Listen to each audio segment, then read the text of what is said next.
বিয়ের রাতে প্রিয়ন্তীকে ছেড়ে তার বর কাউকে না জানিয়ে কোথায় চলে গিয়েছে জানে না কেউ। তবে এ নিয়ে দুর্ভোগ পোহাতে হচ্ছে প্রিয়ন্তীর। সে জানে না তার বর কোথায় গিয়েছে। নতুন পরিবার, নতুন মানুষজন, আবার বিয়ের পর তার বর উধাও। বেশ অস্থিরতা কাজ করছে তার মনের ভিতর। এর মধ্যে প্রিয়ন্তীর দাদি শাশুড়ি বলে উঠল, যে মেয়েকে বিয়ের দিন রাতে তার স্বামী রেখে চলে যায় সে আদৌ সংসার করতে পারবে? বলেছিলাম গ্রাম থেকে ভালো দেখে একটা মেয়ে নিয়ে আসতে, তা না করে ডাক্তারের মেয়েকে ঘরে তুলেছে। এখন দেখো কি হয়। এহেন কথায় খানিকটা মন ক্ষুণ্ণ হলো প্রিয়ন্তীর। গলায় যেন কাটার মতো কান্না বিঁধে আছে। অসহায় দৃষ্টিতে মেঝের দিকে তাকিয়ে আছে নতুন বউটি। এমন দিনে এটা কখনোই আশা করেনি সে। তার বাবা কোথায় বিয়ে দিয়েছে তাকে। এখানে মানুষের এক একটা কথা একেবারে ভাঙা কাচের মতো শরীরে বিঁধে যাচ্ছে। যারা বউ দেখতে এসেছিল তারাও নানান রকম কথা বলছে। এর মধ্যে প্রিয়ন্তীর শাশুড়ি নাজমুন বেগম সবাই যার যার মতো চলে যেতে বললেন। কিছুটা অপমানিত বোধ করে এক এক করে সবাই চলে যেতে লাগলো। কিন্তু তবুও ক্ষান্ত হলো না হাসি বেগমের সেই কথাগুলো। ফের বলল, বৌমা, তোমার ছেলের পছন্দ করে আনা এই বউকে আমার মোটেও পছন্দ হয়নি। দেখেছ না কেমন মেয়ে সে। স্বামী যে কোথায় চলে গেল তাকে রেখে। এই খেয়াল আছে এই মেয়ের? আমি তোমায় আগেই মানা করেছিলাম এই মেয়েকে ঘরে তোলো না। মা মরা মেয়ে আর কতই বা ঘরে লক্ষ্মী হতে পারে বলো। আচমকা কথাটি বেশ গায়ে লাগলো প্রিয়ন্তীর। তার বর কোথায় গিয়েছে না গিয়েছে এর জন্য মা মরে যাওয়ার খোঁটাটাও শুনতে হলো তাকে। এবার আর প্রিয়ন্তী নিজের চোখের পানি ধরে রাখতে পারল না, ডুকরে কেঁদে উঠল। নাজমুন বেগম তার শাশুড়ির উদ্দেশ্যে বললেন, মা, আমার ছেলে কোথায় গিয়েছে আমাকেও বলে যায়নি। নিশ্চয়ই কোনো কাজ পড়েছে তাই গিয়েছে। আর আমার ছেলে এতটা জ্ঞানহীন নয় যে বিয়ের রাতে অযথা বউকে রেখে অন্য কোথাও চলে যাবে। আর প্রিয়ন্তীকে তার মা নিয়ে কিছু বলবেন না। ওর মা এখন থেকে আমি। মেয়েকে কিছু বলার আগে আমাকে বলবেন। হাসি বেগম তেতে উঠলেন যেন এই কথায়। নতুন মেয়েকে নিয়ে গিয়ে আহ্লাদ দেখাচ্ছে। তিনি সব সহ্য করতে পারছে না একদমই। এত তাড়াতাড়ি বউকে এত সুযোগ দিও না বৌমা, পরে মাথায় উঠে বসবে। মা, ছেলে আমার, ছেলের বউ আমার। অন্য কারো তো আর মাথায় উঠবে না, উঠলে আমারই উঠবে। সেটা আমি বুঝে নেব। আপনি দয়া করে ঘুমাতে যান। হাসি বেগম বিড়বিড় করতে করতে চলে গেলেন। নাজমুন বেগম প্রিয়ন্তীর সামনে এসে দাঁড়ালেন। মেয়েটির থুতনিতে হাত রেখে বললেন, এসব নিয়ে মন খারাপ করো না তোমা। উনি এমনই। আমার ছেলে মোটেও খারাপ নয় যে বিয়ে করে বউ রেখে চলে যাবে অন্য কোথাও। আজ বাসায় অনেক আত্মীয়। তোমার শ্বশুর অসুস্থ হয়ে পড়েছেন বিয়ের এত চাপ নিয়ে, তাই ওনাকে ঘুম থেকে ডেকে তুলতে পারছি না। আমি কল দিয়েছি নিশাদকে। ছেলেটা কেন কল তুলছি না আমি জানি না। তুমি চিন্তা করো না, ও ঠিক বাসায় ফিরবে। প্রিয়ন্তী চুপ রইল। আবারও নাজমুন বেগম বললেন, এত ভারী লেহেঙ্গা পরে থাকতে তোমার নিশ্চয়ই খারাপ লাগছে তাই না? তোমার লাগেজের কাপড় থাকুক। আমি আমার এখান থেকে একটা সুতির কাপড় তোমাকে দিচ্ছি, পরে নিও। আমি তোমার জন্য খাবার আনছি। কত সময় তুমি না খেয়ে আছো? প্রিয়ন্তী এবার মুখ খুলে বলল, না আন্টি, আমি খেয়ে এসেছি। বাবা আমাকে কিছুটা খাবার খাইয়ে দিয়েছিল। আপনি একটু আমাকে শাড়ি পরিয়ে দিবেন? আমি না শাড়ি পরতে পারি না। নাজমুন বেগম হাসলেন। মেয়েটি খুবই চাপা স্বরে কথা বলে। আন্টি নয়, মা বলতে হবে আমাকে, তবে আমি শাড়ি পরিয়ে দিব। প্রিয়ন্তী খানিকটা হেসে বলল, জি মা। নাজমুন বেগম নিজের একটি সুতির কাপড় প্রিয়ন্তীকে সুন্দর করে পরিয়ে দিল। অতঃপর বলল, নিশাদ তো কোথায় গিয়েছি জানি না, তোমাকেও আজ রাতে একা ছাড়তে পারবো না। চলো, আজ আমি তোমার সাথে ঘুমাবো। নিশা দিলেই তাকে খুব করে বকে দেব, বুঝেছ? রাত হয়েছে বেশ। নাজমুন বেগম প্রিয়ন্তীকে নিয়ে শুতে গিয়েছেন তার এই ছেলের কক্ষে। বাড়ির কেউই এখনই বলতে গেলে জেগে নেই। ঘুমানোর আগে অবশ্য নাজমুন বেগম সব দেখে শুনে তারপর শুয়েছেন। এর মাঝে ৩ থেকে ৪ বার কল দিয়েছেন তার ছেলেকে, কিন্তু কল বরাবরই কল কেটে দেওয়া হচ্ছে। ব্যাস, শেষে রাগ করে নাজমুন বেগম কল দেওয়া বন্ধ করে দিয়েছেন। প্রিয়ন্তীর মন খুব আনচান করছিল একবার তার বাবার সাথে কথা বলার জন্য, কিন্তু মুখ ফুটে তা বলার সাহস হয়নি। আর কথাও বলতে পারিনি। ভোর 5:30 নিশাদ বাড়ি ফেরে। এর আগে আসা সম্ভব হচ্ছিল না বলেই সে আসতে পারেনি। বাসায় ঢুকতে দেখে দরজা লক করা। পকেট থেকে ফোন বের করে কল দেয় মায়ের নাম্বারে, কিন্তু কল ধরেনি নাজমুন বেগম। এবার তার বাবার নাম্বারে কল দিল। 2 থেকে 3 বার রিং হওয়ার পরই তাজওয়ার খান রিসিভ করলেন। নিশাদের কথা মতো কোনো রকম প্রশ্ন না জিজ্ঞেস করেই দরজা খুলে দিলেন। তাড়াহুড়ো করে নিশার ঘরে প্রবেশ করার আগে তাজওয়ার খান বলে উঠলেন, তুমি কাল রাতে বাসায় ছিলে না? নিশাদ আশ্চর্য হয়ে প্রশ্ন করে, তুমি জানতে না? কাল তোমার বিয়ের দিন ছিল, আর তুমি কোথায় গিয়েছো? তোমার মা আমাকে শোনায়নি তুমি বাসায় নেই, কাজ পড়ে গিয়েছিল, তাই কাল বাসা থেকে বের হতে বাধ্য হয়েছিলাম। তাজওয়ার খান খানিকটা উচ্চস্বরে বললেন, কী কাজ ছিল? যে বিয়ের রাতে তোমাকে এভাবে বের হতে হলো? আমি তো জানি না কি হয়েছে, কত লোকজন ছিল বাসায় কাল, তারা কি ভেবেছে কে জানে। নিশাদ মাথার চুলগুলোতে হাত দিল। কাল কোনো মতেই বাসা থেকে বের হওয়ার ইচ্ছে ছিল না, পরিস্থিতির কারণে বের হয়েছে। তাজওয়ার খানের কথাও ভাবল। আসলে কাল রাতে কি হয়েছে জানার জন্য বলল, তুমি জানো কি রাতে কি হয়েছে? না, রাতে আমার প্রেশার বেড়ে গিয়েছিল, তাড়াতাড়ি ওষুধ খেয়ে শুয়ে পড়েছি। আচ্ছা তুমি যাও ঘুমাও, আমি মাকে জিজ্ঞেস করে নিব। নিশাদ নিজ কক্ষের দিকে পা বাড়ায়, কিন্তু তাজওয়ার খান অবাক। কি জন্য বের হয়েছে এই কথাটিও বলেনি, আবার দরজাও বন্ধ করেনি। কি এক ছন্নছাড়া ছেলে হয়েছে তার ঘর আলো করে। আলো তো এখন অন্ধকার হয়ে যাচ্ছে। শরীর দুর্বল তাজওয়ার খানের। একরাশ বিরক্তি নিয়ে দরজাটি বন্ধ করেন তিনি। নিজ কক্ষে যেতেই নিশাদ সুন্দর একটি মুহূর্তের সামিল হলো। তার বিছানার এক পাশে তার বউ, আর অন্য পাশে তারই মা শুয়ে আছে। প্রিয়ন্তীকে আগে থেকে চেনা নিশাদের। প্রিয়ন্তীর মলিন মুখটার দিকে তাকিয়ে ফের তার মায়ের দিকে তাকায়। ধীর পায়ে সামনে এগোয়। নাজমুন বেগমের পাশে বসতে তিনি টের পেয়ে যান। হুড়োহুড়ি করে উঠে বললেন, নিশাদ তুই এখানে? কাল কোথায় গিয়েছিলি তুই? বাসায় আসিসনি কেন? কেনই বা বের হলি বলতো? নিশাদ চক্ষুজোড়া বন্ধ করে আবার খুলে পাশে তাকিয়ে দেখে প্রিয়ন্তী অবুঝ হয়ে চোখ মেলে তাকিয়ে আছে। এই ভয়টাই পাচ্ছিল সে। নাজমুন বেগমের কথার আওয়াজে প্রিয়ন্তী উঠে গিয়েছে। সেও তাড়াতাড়ি করে উঠে বসে। নাজমুন বেগম আফসোস করলেন, তার কথা বলার সময় একটু সংযত থাকা উচিত ছিল। নিশাদ মায়ের উদ্দেশ্যে বলে, রাফিদের কাল অ্যাক্সিডেন্ট হয়েছে, গুরুতর ব্যথা পেয়েছে, আমার যেতেই হতো। তুমি তো জানো রাফিদ আমার জন্য কতটা করেছে। না যে উপায় ছিল না, আমি তোমাকে জানিয়ে যেতাম, কিন্তু খুঁজে পাইনি। শেষে তাড়াতাড়ি করে বের হতে হয়েছে। তুমি কল দিয়েছো দেখলাম, সময় স্বল্পতার কারণে ধরতে পারিনি। ওর বাবা মা একদম ভেঙে পড়েছেন। তাদের সান্ত্বনা দেব নাকি কল ধরবো বুঝছিলাম না, এজন্যই কল রিসিভ করা হয়নি। নাজমুন বেগমের মাথা থেকে যেন এক ভারী পাথর নামল।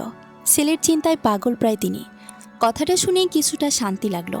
নিশাদের মাথায় হাত বুলিয়ে বললেন, মাকে একবার বলে গেলে ভালো হতো।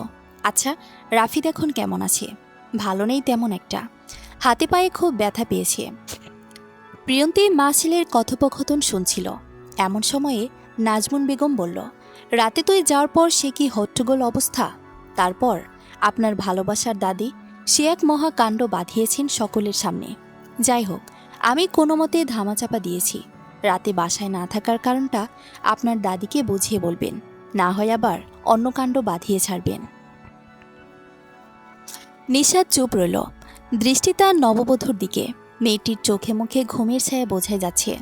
নাজমুন বেগম প্রিয়ন্তীর উদ্দেশ্যে বলল, প্রিয়ন্তীমা তুমি ঘুমাও। তখন জোরে কথা বলাতে তোমার ঘুম ভেঙে গিয়েছে, সময় হলে আমি ডেকে দেব। আর নিশাদ, তুইও ফ্রেশ হয়ে কিছুক্ষণ ঘুমিয়ে নিস, এখনও পুরোপুরি সকাল হয়নি।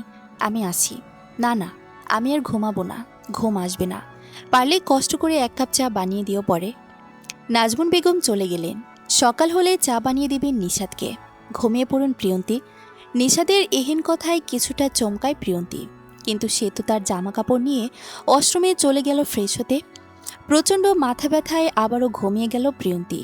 চোখ ভর্তি ঘুমে আর বসে থাকা যাচ্ছিল না, তাই ঘুমিয়ে পড়াকে বেশি গুরুত্ব দিয়েছে।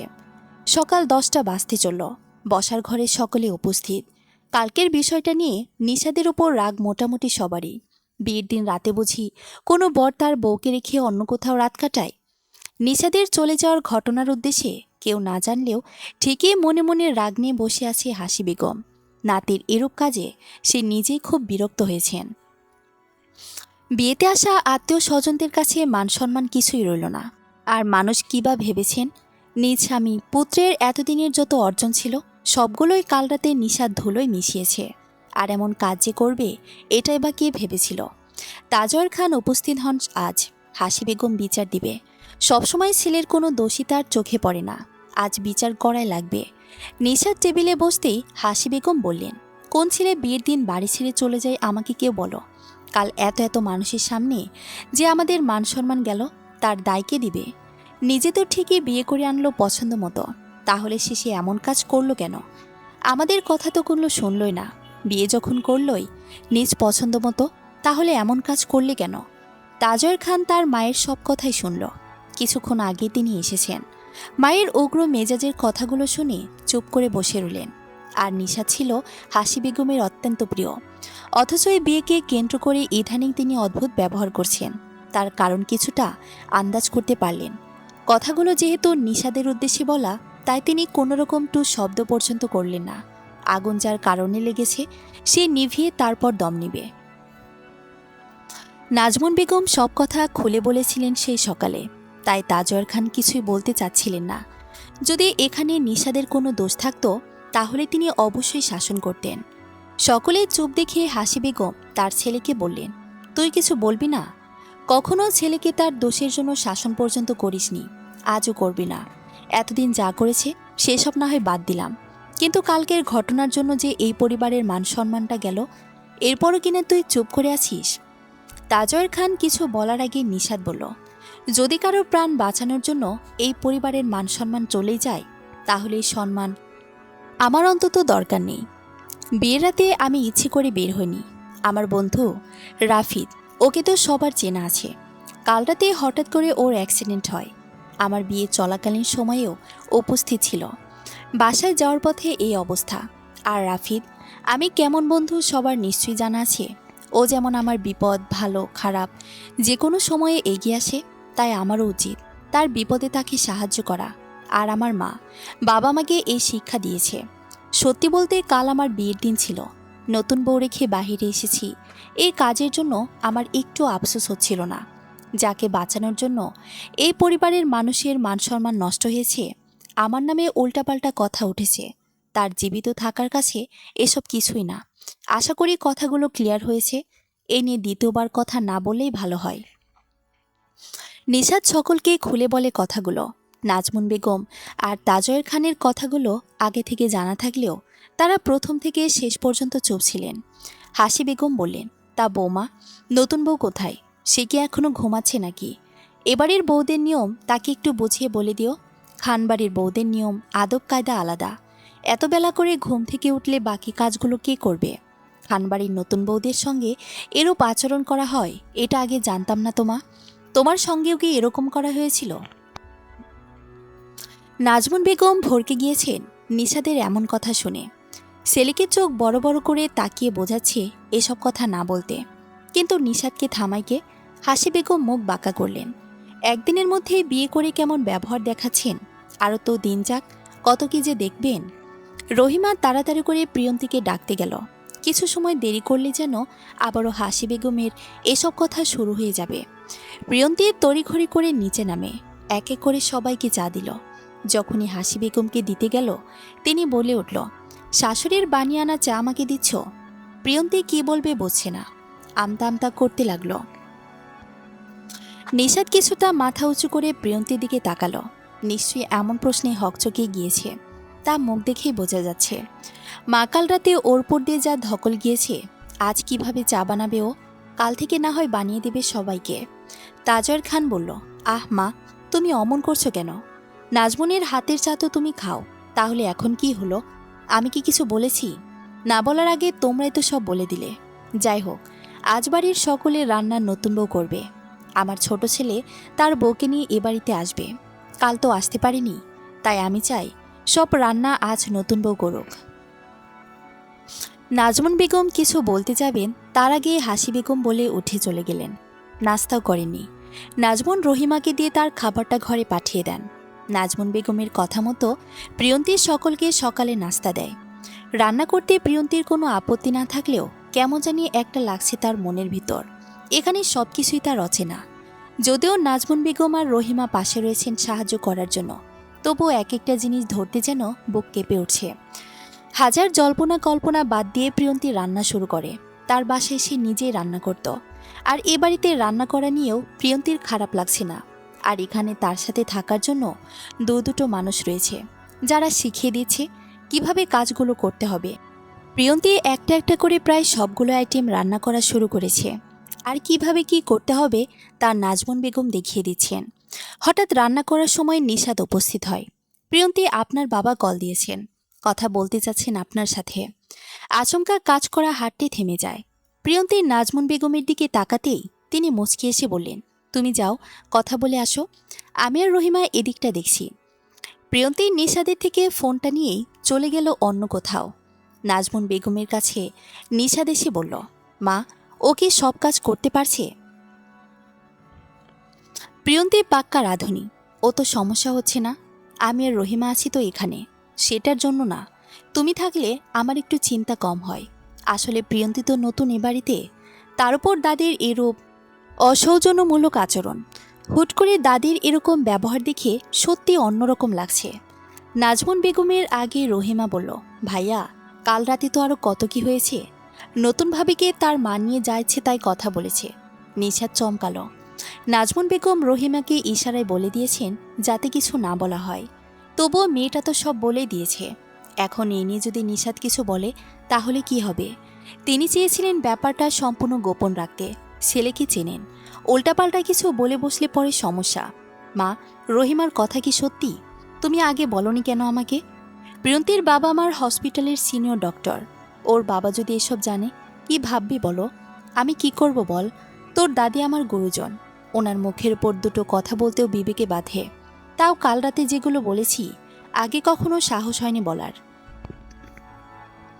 প্রিয়ন্তীর বাবা আনান রহমান খুব ভালো মানুষ। তার মেয়েটাও যথেষ্ট ভালো। আমার মনে হয় না প্রিয়ন্তী কিছু না বলে উনি জানতে পারবে। যাই হোক, কোনো কিছু হলে আমি আছি সবটা সামলানোর জন্য। নিশাদ বেরিয়ে আসলো। দাদির এসব আচরণ একদমই মেনে নেওয়া যাচ্ছে না। তার এই বিয়ে নিয়েই হাসি বেগমের যত রাগ ক্ষোভ। কবে এই বিবাদ মীমাংসা হবে? কবে আবার হাসি বেগম সবার সঙ্গে, বিশেষ করে প্রিয়ন্তীর সঙ্গে মিশবে, ভালো ব্যবহার করবে, একদম তাদের মতোই প্রিয়ন্তীর সাথে ভালো আচরণ করবে? ডক্টর নিশাদ তাজওয়ার পেশায় একজন নিউরোলজিস্ট। বাবার সূত্র ধরে ডাক্তারি পেশায় পাড়ি জমায়। তাজওয়ার খান নিজেও একজন ডক্টর ছিলেন, তবে 2 বছর যাবৎ তিনি পুরোপুরি এই পেশা থেকে আলাদা হয়ে গিয়েছেন। তার মূল কারণ তাজওয়ার খানের অসুস্থতা।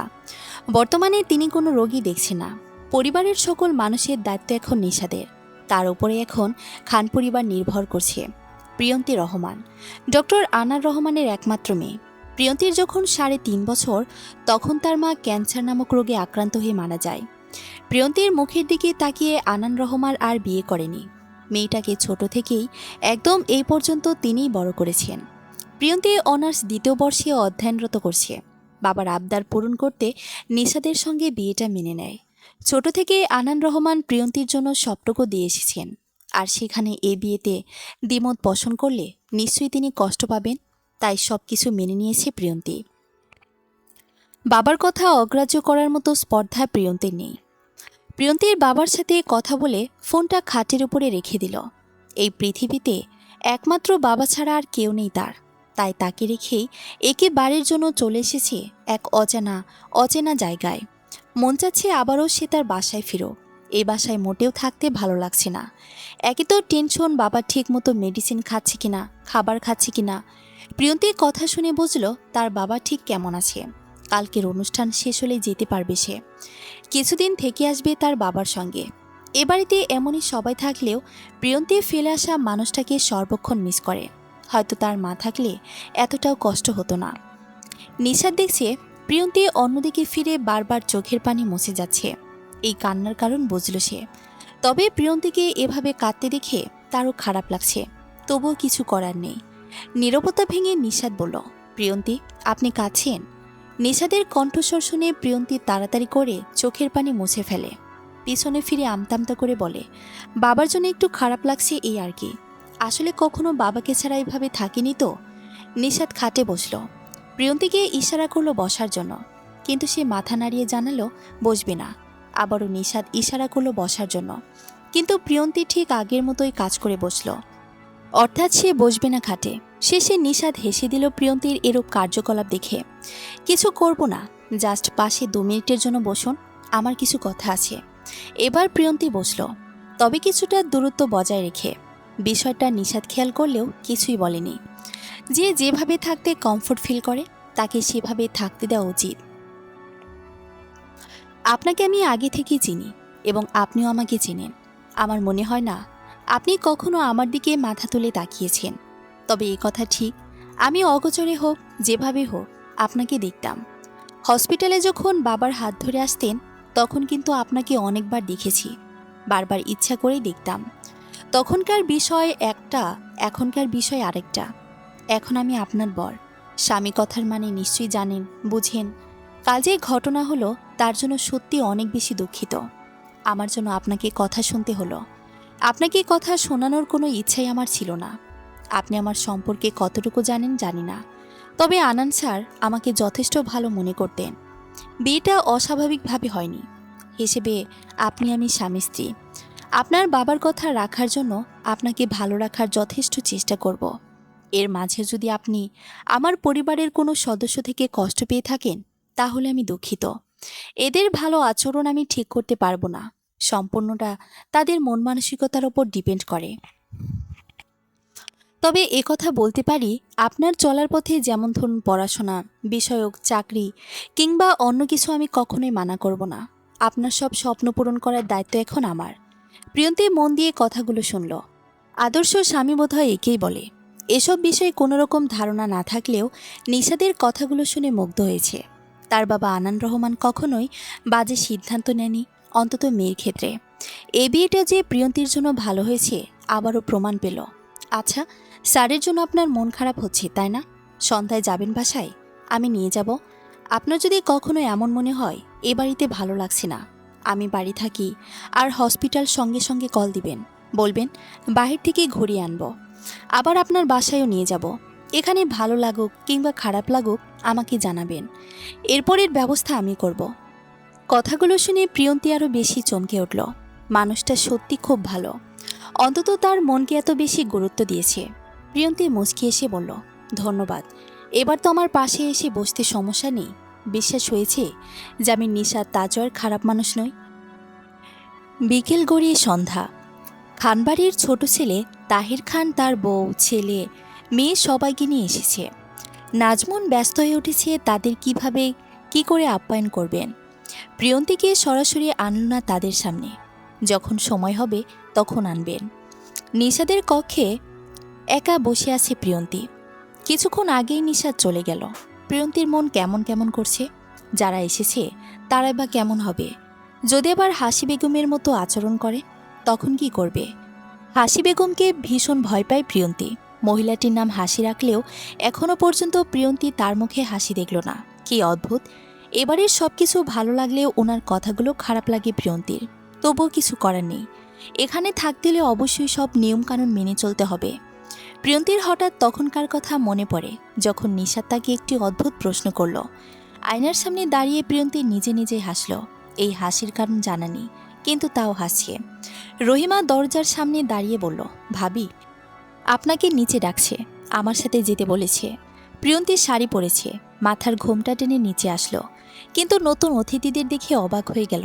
নাজমুন বেগমের সাথে কথা বলা মহিলাটিকে বিদেশি মনে হচ্ছে, সাথে ছেলেও বাবুটাকেও বিদেশি লাগছে। তারা তবে বিদেশি? প্রিয়ন্তী মুচকি এসে নাজমুন বেগমের সঙ্গে গিয়ে দাঁড়ালো। নাজমুন পরিচয় করিয়ে দিল প্রিয়ন্তীকে সবার সাথে। এই হচ্ছে নিশাদের ছোট মা, নাম রোজ। ও কিন্তু আমাদের দেশের না। আমার দেবর ওই সুন্দর বিদেশিনীকে বিয়ে করেছেন। এবার প্রিয়ন্তীর মাথায় ঢুকলো যা ভেবেছে তাই হয়েছে। অবাক করা কাণ্ড হলো, রোজ হুট করে প্রিয়ন্তীকে জড়িয়ে ধরে, গালে গাল রেখে চুমো খায়। নিশাদ দূর থেকে দাঁড়িয়ে দেখছে। হাসি বেগম মুখ বাঁকা করে অন্যদিকে ফিরে গেলেন। প্রিয়ন্তীর গালে হাত রেখে রোজ বলে, ভীষণ সুইট। প্রিয়ন্তী মুচকি আসলো। ইনি অন্তত ভালো আছেন, যাক, আর কোনো সমস্যা নেই। নিশ্চয়ই সবসময় ভালো ব্যবহার করবে প্রিয়ন্তীর সাথে। তাহির খান আর রোজ প্রিয়ন্তীকে নতুন বউ হিসেবে কিছু উপহার দিল। নাজমুন বেগম তা আবার পরিয়েও দেখিয়েছেন। তাহির খান আর রোজের দুটো ছেলেমেয়ে, একজন 10 বছর বয়সী আর একজন 6 মাস। রোজ অনায়াসে মিশে গেল প্রিয়ন্তীর সাথে। তাহির খানের আচরণও খুব ভালো। আবার 10 বছর বয়সী মেয়েটি তাহিও খুব তাড়াতাড়ি প্রিয়তির সঙ্গে বন্ধুত্বপূর্ণ সম্পর্ক তৈরি করেছে। সবার এমন কাজ দেখে হাসি বেগম বললেন, ওদের কি এখানে দাঁড়িয়ে রাখবে নাকি? শোনো বৌমা, ওদের থাকার জন্য রুম ঠিক করা আছে তো? নাজমুন বলল, জি মা, রহিমা সব গুছিয়ে রেখেছে। আর রোজ, তোমরা যাও, ফ্রেশ হয়ে নাও, অনেকক্ষণ জার্নি করেছ, খেতে হবে তো এবার। সবাই চলে গেল। শুধু রইল হাসি বেগম, নিশাদ আর প্রিয়ন্তী। নাজমুন সবার খাবারের ব্যবস্থা করতে গেল। নিশাদের কোলে থাকা বাবুটাকে নিয়ে প্রিয়ন্তীর সামনে এসে দাঁড়ায়। একে একদম রোজের মতো দেখতে, মনে হয় যেন তারই কার্বন কপি। নিশাদ প্রিয়ন্তীকে বলল, কোলে নিবেন? প্রিয়ন্তী দুহাত বাড়ায়। বাচ্চা কোলে নেওয়ার অভ্যেস নেই তার, তবুও কাপা কাপা হাতে ছেলেটিকে কোলে নিল। আপনার সাথে ভীষণ মানিয়েছে প্রিয়ন্তী। বুড়ো বয়সে কাজে লাগবে ওকে, রেখে দিন। বা আমি যখন থাকবো না তখনও কাজে লাগতে পারে। প্রিয়ন্তীর দুঠোঁট মিলে হাসল। ছেলেটি যদি নিশাদের ভাই হয় তাহলে হিসেবে প্রিয়ন্তীর দেবর হবে। বাচ্চাটা সত্যি খুব কিউট। এক হাত দিয়ে আগলে রেখে অন্য হাতে গাল বুলাচ্ছে। ও একদম ওর মায়ের মতো, তাই না? নিশাদ চমকে উঠল। কিভাবে প্রিয়ন্তী নিশাদের সাথে কথা বলছে? মনেই হচ্ছে না মেয়েটি আগে কখনো তার সাথে কথা বলেও দেখেনি। এত কিছু খেয়াল করেছেন? না, তখন ওর মা আমার সাথে কথা বলল, সে সময় ভালো করে দেখে নিয়েছি। এখন দেখি ওর একদম ওনার মতো চেহারা হয়েছে। আর ওর ওনার বলতে হবে না, ওর নাম তুরাফ, ওর মায়ের নাম রোজ। তাকে আমি ছোট মা বলি, আপনিও ছোট মা বলবেন। প্রিয়ন্তী মাথা নাড়ল। হঠাৎ হাসি বেগম বলল, যদি তোমাদের কথা শেষ হয় তাহলে নতুন বউ যাও একটু বৌমার কাছে, একটু তো হাতে হাতে কাজ করে দিতে পারো। এসে থেকে রুমে বসে বসে থাকছো, কোনো কাজই তো হাতের মুঠোয় ওঠে না তোমার, বলে বলে করানো লাগে। প্রিয়ন্তী তপ্ত নিঃশ্বাস ছাড়ল। তুরাফকে নিশাদের কোলে দিল। নিশাদ তার দাদি কিছু বলতে যাবে, তখনই প্রিয়ন্তী নিশাদের হাত ধরে ইশারা দিয়ে বোঝালো যাতে কিছু না বলা হয়। প্রিয়ন্তী যাওয়ার পরপরই নিশাদ তার দাদির উদ্দেশ্যে বলল, ওনার সাথে ভালোভাবে কথা বললেই তো পারো, এভাবে বলার কি আছে? ইদানিং দেখছি তুমি মানুষের সাথে, বিশেষ করে প্রিয়ন্তী ওনার সাথে খারাপ আচরণ করছো। কেন? মেয়েটিকে তোমার কথায় কষ্ট পায় না? আর এই বাড়িতে আমার মাকে কাজে সাহায্য করার জন্য রহিমা তো আছে। এমন বলছি না যে উনি কাজ করবে না, করবে। তবে এখন থেকেই ওনার সাথে এরকম ব্যবহার করলে কি মনে করবে বলো? দাদু ভাই, তুমি আমার কথাগুলো শুধু দেখো, ওর কাজকর্ম দেখো না। অবশ্য দেখবেই বা কিভাবে? তুমি তো তাকে পছন্দ করে নিয়ে এসেছ, তাই কিছু বললেই একদম সবার খারাপ লেগে যায়। নিশাদ অবাক হলো হাসি বেগমের কথা শুনে। এত পরিবর্তন? কিভাবে মানুষের কথায়, আচরণ ব্যবহারে এত পরিবর্তন হয়? প্রিয়ন্তীকে দাদির পছন্দ নয়, কথাটি নিশাদের কাছে আবারও পরিষ্কার হলো। কেন এত পরিবর্তন হাসি বেগমের মধ্যে? কোন দিক দিয়ে খারাপ প্রিয়ন্তী? কেন তিনি মেয়েটিকে পছন্দ করছে না? তবে কারণটি কি শুধুই হাসি বেগমের কথা অমান্য করা? নিশাদ নিজেকে কন্ট্রোল করল। হাসি বেগমের সামনে এসে বলল, দাদি, আমি তোমাকে কখনো অসম্মান করিনি, আর না কখনো করতে চাই। কিন্তু এমন কোনো কাজ করো না যে আমার সম্মানের তালিকা থেকে তুমি উঠে যাও। কাল কি হয়েছে সব জানা আছে। একটা কথা শুনে রাখো, ওনাকে যদি কখনো ওনার মা নিয়ে কিছু বলো, সত্যি বলছি, সে সময়টাতে আমি ভুলে যাব যে তুমি আমার দাদি। হাসি বেগম রেগে গেলেন বেশ। একটা মেয়ের জন্য নিশাদ এভাবে কথা বলছে? যে সাহসটা আগে কখনো দেখায়নি, আজ দুদিন বিয়ে করে এসব বলছে। নিশাদ আর 2 মিনিটের জন্য দাঁড়ালো না, তুরাফকে নিয়ে চলে আসলো সেখান থেকে। সন্ধ্যার সময় নাজমুন বেগম, প্রিয়ন্তী আর রোজ গল্প করছে। প্রিয়ন্তীর কোলে ছোট্ট তুরাফ ঘুমিয়ে আছে। রোজ অনেকবার বলল তুরাফকে খাটে রাখার কথা, কিন্তু প্রিয়তী মানল না, সে তাকে কোলেই রাখবে। নিশাদ একটু আগেই বেরিয়েছে, রাফিদকে দেখতে যাবে। আজ সকাল থেকে একবারও খোঁজ নেওয়া হয়নি, তাই ঠিক করেছে একবারে দেখতেই যাবে। সাথে তাজওয়ার খান আসার কথা বলেছিলেন। নিশাদ মানা করে দিল। হসপিটালে সে সর্বপ্রথম রাফিদকে যে ডক্টর ট্রিটমেন্ট দিচ্ছেন তার সাথে কথা বলল। এরপর কেবিনে ঢুকল। রাফিদ তার মায়ের সাথে কথা বলছে। আগের থেকে কিছুটা ভালো আছে এখন, তবে চলাফেরায় ভীষণ অসুবিধে হচ্ছে। এখনও ঠিকমতো নিজের পায়ে শক্তি দিয়ে দাঁড়াতে পারে না। নিশাদ এসেই কিছুক্ষণ কথা বলল রাফিদের মায়ের সঙ্গে, তারপর তাকে জোর করে বাসায় পাঠালো। কেননা একবারও নাকি রাফিদের মা বাসায় যায়নি। যতক্ষণ নিশাদ থাকবে ততক্ষণ তিনি বাসায় গিয়ে ফ্রেশ হয়ে আবার আসবেন হসপিটালে। নিশাদ, ঘুমাবি আমার পাশে? মাথার নিচু করে ফোন দেখছিল সে। হঠাৎ রাফিদের কথায় মাথা তুলে তাকায়, ভ্রু চেয়ে প্রশ্ন করে, এটা পেশেন্টের জন্য, আমি ঘুমাবো কিসের জন্য? রাফিদ মুচকে হাসল। মাথায় তার অন্য বুদ্ধি, বলতেও ভয় লাগছে। নিশাদের আবার হাত চলে বেশি, কখন আবার কথাটা শুনে মেরে দেয়। বন্ধু, বাসর হয়েছে তোমার? যে কথা সে কাজ। নিশাদ রাফিদের পিঠে থাপ্পড় মারল অনেক জোরে, যেখানে প্রচণ্ড ব্যথা ছিল। এখন থাপ্পড় খেয়ে পিঠ টনটন করছে, এই যেন নিঃশ্বাস বন্ধ হয়ে যাবে। কথাটি এই সময় না বললেও পারত, একটু সুস্থ হয়ে বললে ভালো হতো। ব্যথায় চোখ মুখ কুঁচকে রাফিদ নিশাদের দিকে তাকালো। তুই কি জানিস না আমি অসুস্থ? এরপরে আবার থাপ্পড় মেরেছিস। অসুস্থতা নিয়ে কোনো মানুষ এসব কথা বলে জানতাম না তো। থাপ্পড়টা তোর প্রাপ্য ছিল, না হলে আমি এত উন্মাদ না যে এরকম সময়ে তোকে মারব। ভাই, খুব জোরে মেরেছিস, ব্যথা করছে তাই। এই ব্যথা নিয়ে বসে থাকো? না, তুমি আমায় এমন প্রশ্ন করতে, আর না আমি তোমায় মারতাম। যখন দিয়েছি, ফেরত নেওয়ার অপশন নেই বন্ধু, চুপচাপ বসে থাকো। রাফিদ থামল না, আবারও বলল, তুই জাস্ট বল হ্যাঁ বা না। নিশাদ সরু চোখে তাকায়, কণ্ঠে গম্ভীরতা এনে বলে, আরেকটা লাগাবো? না বন্ধু, মাফ কর, তুই বেটা যে মানুষ, আরেকটা দ্বিতীয় হাত কাঁপবে না। নিশাদ এবার চুপ করে রইল, কিছু না বলে আবারও ফোনের দিকে মন দিল। রাফিদ আঙ্গুল দিয়ে খোঁচা মেরে বলল, আমার জন্য একটা মেয়ে দেখিস, সুস্থ হয়ে বিয়েটা করব ভাবছি। নিশাদ হাসল রাফিদের কথা শুনে, এই ভাঙা হাত পা নিয়ে বিয়ে করবি? কেউ মেয়ে দেবে তোকে? রাফিদ আর নিশাদ প্রায় 1 ঘন্টার মতো এগুলো নিয়ে খুনসুটি করল। টুকটাক কথা বলতে বলতে আবারও ডাক্তার আসে রাফিদকে দেখতে, তার শরীরের কন্ডিশন কেমন দেখার জন্য। এরপর রাফিদের মা আসার পর নিশাদ বেরিয়ে আসে। হসপিটালেই কেটে যায় 3 ঘন্টা। কাল আবার অনুষ্ঠান আছে। নাজমুন বেগম বলে দিয়েছেন যাতে তাড়াতাড়ি বাড়ি ফিরে। রাত 12টা। সকলের কাজ শেষে যে যার মতো ঘুমিয়ে যায়। আজ প্রচুর কাজ পড়েছে, কেননা রাতের মধ্যেই সকল মানুষের খাবারের আয়োজন করেছেন তাজওয়ার খান আর নিশাদ। হসপিটাল থেকে এসে দুদণ্ড বসতে পারেনি, অমনি তাজওয়ার খান নিশাদকে কাজ দিয়ে দিয়েছে।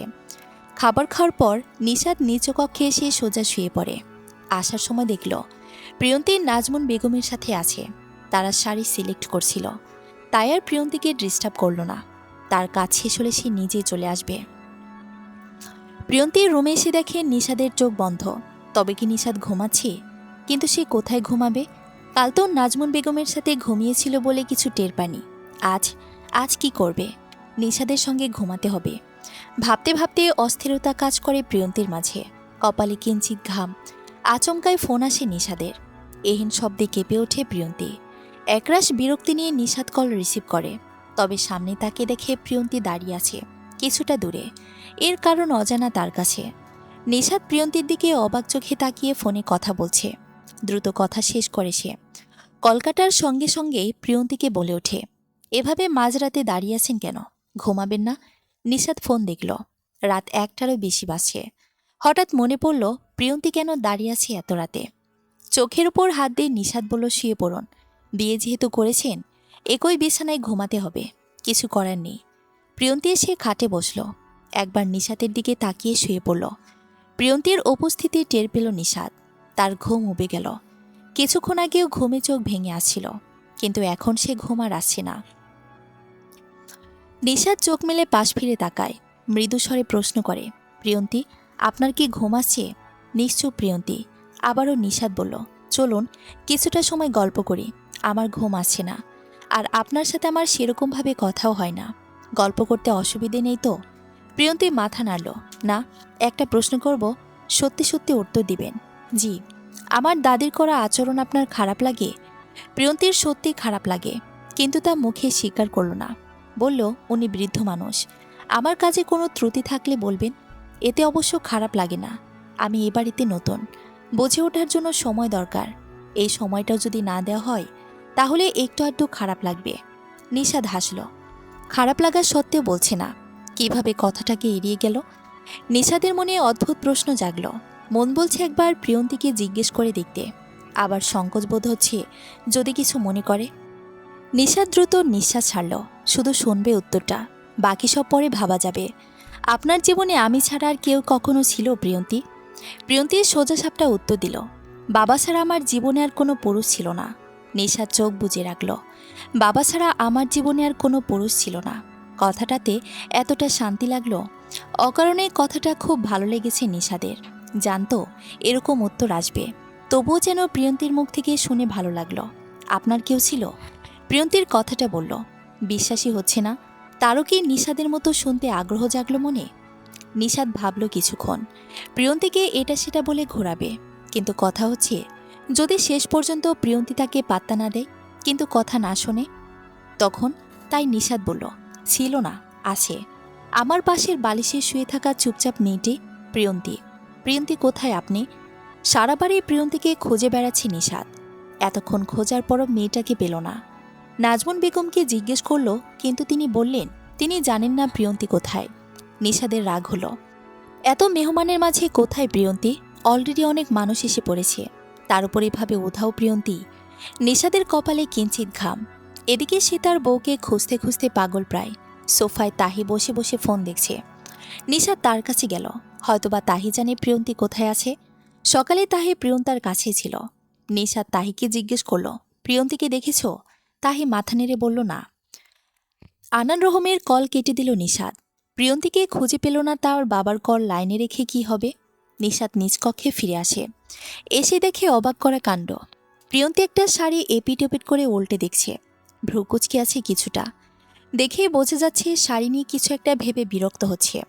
নিশাদ হুট করে শাড়িটা তার হাতে নিয়ে নেয়।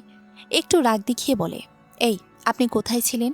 কতক্ষণ ধরে পাগলের মতো খুঁজে চলেছি। পুরো বাড়ি খুঁজে দেখেছি, এমনকি এই রুমও বাদ দিইনি।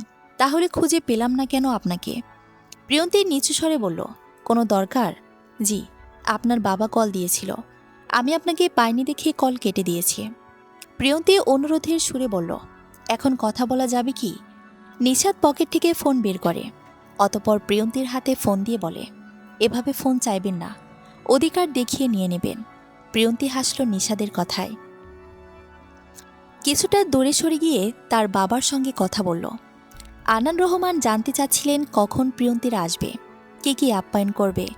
কথা বলা শেষে প্রিয়ন্তী আবারও ফোনটা নিশাদের কাছে দিয়ে দিল। নিশাদ কিছুটা সময় দাঁড়িয়ে থাকল। প্রিয়ন্তীর চোখ মুখে চিন্তার ছাপ। সে দুদিন শাড়ি নিয়ে কোনো প্যারা খেতে হয়নি, কিন্তু আজ কি করবে? এমনিও শাড়ি পরার অভ্যেস নেই, তারপর আবার নিজে নিজেই পরতে হবে। নাজমুন বেগম কাজের জন্য পরিয়ে দিতে পারবেন না, রোজকে বলে দেখেছে, কিন্তু সে বলল সে নিজেই শাড়ি পরেনি কখনো। প্রিয়ন্তী কপাল ঘষে ভাবল কিছু একটা। পাশ ফিরে তাকিয়ে দেখে নিশাদ দাঁড়িয়ে আছে, তাও আবার তার দিকে তাকিয়ে আছে। কিছু নিয়ে চিন্তা করছেন? প্রিয়ন্তী সোজা সাপটা বলল, এসব শাড়ি আমি পরতে পারি না, আমার অভ্যাস নেই। সে দুদিন মা পরিয়ে দিয়েছিল, আজ কাজের জন্য পরাতে পারবেন না। আমি পরতে পারবো, কিন্তু সুন্দর হবে না। নিশাদ ভাবল, বলবে তাহলে শাড়ি পরার দরকার নেই। পরে হাসি বেগমের কথাও ভাবল, একবার যদি প্রিয়ন্তী তার সামনে পড়ে, তাহলে এরকম দিনে শাড়ি না পরার অপরাধে বাড়ি ভর্তি লোকের সামনে কি না কি বলে বসবে। তাই নিশাদ আর মানা করল না। অমনি প্রিয়ন্তীকে সহ্য করতে পারে না হাসি বেগম। তারপর আবার সকলের সামনে নিশ্চয়ই প্রিয়ন্তীকে কথা শোনাবে। নিশাদ বলল, ইউটিউব থেকে সার্চ দিয়ে দেখে পড়ে নিন, এই যে আমার ফোন, কোনো হেল্প লাগলে ডাক দিবেন, আমি বাহিরেই আছি। নিশাদের হাত থেকে প্রিয়ন্তী ফোনটা নিল, আর এক মুহূর্ত দেরি না করে নিশাদ কক্ষ হতে বের হয়ে আসলো। প্রিয়ন্তী ফোনের সাহায্য নিল। একা একা শাড়ি পরতে হিমশিম খাচ্ছে সে, বারবার খুলে আবারও পরছে। একসময় সকল চেষ্টার অবসান ঘটে। প্রিয়ন্তী সুন্দর করে শাড়ি পরে নিল। তবে কুচিটা সুন্দর হয়নি তেমন একটা, তাও ব্যাপার না। একা একা যতটুকু করতে পেরেছে তাই অনেক। নিশাদ আসলো এবার। এর মাঝে একবার তাজওয়ার খানের সঙ্গে গিয়ে কথা বলে এসেছে। খান বাড়িতে একে একে মেহমান আসা শুরু করলো। তাই নাজমুন বেগম বলেছে যাতে নিশাদ আর প্রিয়ন্তী একসঙ্গে নিচে আসে তাড়াতাড়ি। নিশাদ বলল, আপনার শাড়ি পরা হয়েছে? জি, এতটাও ভালো হয়নি, তবুও যথেষ্ট চেষ্টা করেছি। নিশাদ মুচকি হাসল। আলমিরা থেকে তার আজকে পরার জন্য স্যুট বের করলো। অনেক মানুষ আসবে, তাই নিশাদ বিয়ের দিন থেকে নিজেকে একটু আলাদা রাখতে অন্যরকম পরবে। প্রিয়ন্তী আয়নার সামনে বসে বসে চুল বাঁধছে। নিশাদ সামনে তাকালো। যে মেয়েটি একসময় গোপনে তার হৃদয়ে রাজত্ব করত, সে এখন তার রুমে এসে রাজত্ব করছে। নিশাদ মন দিয়ে দেখল। প্রিয়ন্তী নিশাদকে আয়নায় এভাবে তাকিয়ে থাকতে দেখে অবাক হয়। পিছন ফিরে জিজ্ঞেস করে, কি দেখছেন? নিশাদ একটু নিচু স্বরে বলে, দেখলাম আমার বউকে। অতপর সে ওয়াশরুমের উদ্দেশ্যে পা বাড়ায়। প্রিয়ন্তী নিঃশব্দে হাসে। লোকটির এক একটা কথায় একদম মুগ্ধতায় পরিপূর্ণ, যেটা প্রিয়ন্তীর ভালো লাগে। হঠাৎ হঠাৎ নিশাদের কথা মনে করলে যেন অনুভূতির ঝঙ্কার সৃষ্টি হয়। কেন হয়, এর কারণ কি জানে না প্রিয়ন্তী। সম্পূর্ণ কারণ যেন অদৃশ্য বস্তু নেয়। নিশাদ বেরিয়ে এলে সেও তড়িঘড়ি করে রেডি হয়ে নেয়। তারপর দুজন একসঙ্গে নিচে চলে আসে। খানবাড়িতে মানুষের সমাগম, এক পাও বাড়াতে সমস্যা। প্রিয়ন্তী নিশাদের দিকে চিপকে দাঁড়িয়ে আছে। এত মানুষ, খুব কমই প্রিয়ন্তী এত মানুষের সামনে এসেছে, যেখানে খুব অস্বস্তি বোধ করছে। হসপিটাল থেকে বেশ অনেকজন মানুষ এসেছে, যাদের প্রিয়ন্তী চিনে। কেননা প্রিয়ন্তীর বাবা আনান রহমানও একই হসপিটালের ডাক্তার। সবার সাথে সুন্দর করে কথা বললেও মনটা একদম ছুটে গিয়েছে বাবার কাছে যাওয়ার জন্য। প্রিয়ন্তীর অস্বস্তি লাগছে দেখে সে এক জায়গায় দাঁড়িয়ে থাকতে পারছে না, মুখ বুজে সহ্য করে থাকলো। নিশাদ মাথাটা নিচু করে প্রিয়ন্তীর মুখ বরাবর আনলো, প্রশ্ন করলো, দাঁড়িয়ে থাকতে অসুবিধা হচ্ছে? এত বিরক্তির পরও প্রিয়ন্তী হাসল। যেহেতু সে এখন নতুন বউ এ বাড়িতে, তার উপর আবার অনুষ্ঠান আজ, একটু তো কষ্ট করাই যায়, সমস্যা নেই, ঠিক আছে আপাতত। অনুষ্ঠান শেষ হতে হতে প্রায় অনেক সময় লেগে যায়, প্রায় সন্ধ্যা হয়ে এসেছে। মানুষ যাওয়ার আগেই নাজমুন বেগম পাঠিয়ে দেয় নিশাদ আর প্রিয়ন্তীকে। প্রিয়ন্তী নতুন বউ, নতুন বউকে নিশ্চয়ই সন্ধ্যার পর তার বাপের বাড়িতে পাঠাবেন না, তাই তাজর খানের কথা মতো প্রিয়ন্তী আর নিশাদকে পাঠিয়ে দেওয়া হয়। আজানের একটু আগেই তারা বাসার সামনে এসে পৌঁছায়। প্রিয়ন্তীদের বাসায় এতটাও দূরে নয়, বাসার সামনে আনান রহমান দাঁড়িয়ে, সাথে মিলিও আছে, যাকে আনান রহমান এনেছিল একসময় তাদের ঘরে। প্রিয়ন্তীর একাকিত্ব সময় পার করার জন্য মিলিকে নিয়ে আসা হয়েছে। গাড়ি থেকে নেমে শাড়িটা উঁচু করেই প্রিয়ন্তী দৌড় দেয় তার বাবার কাছে।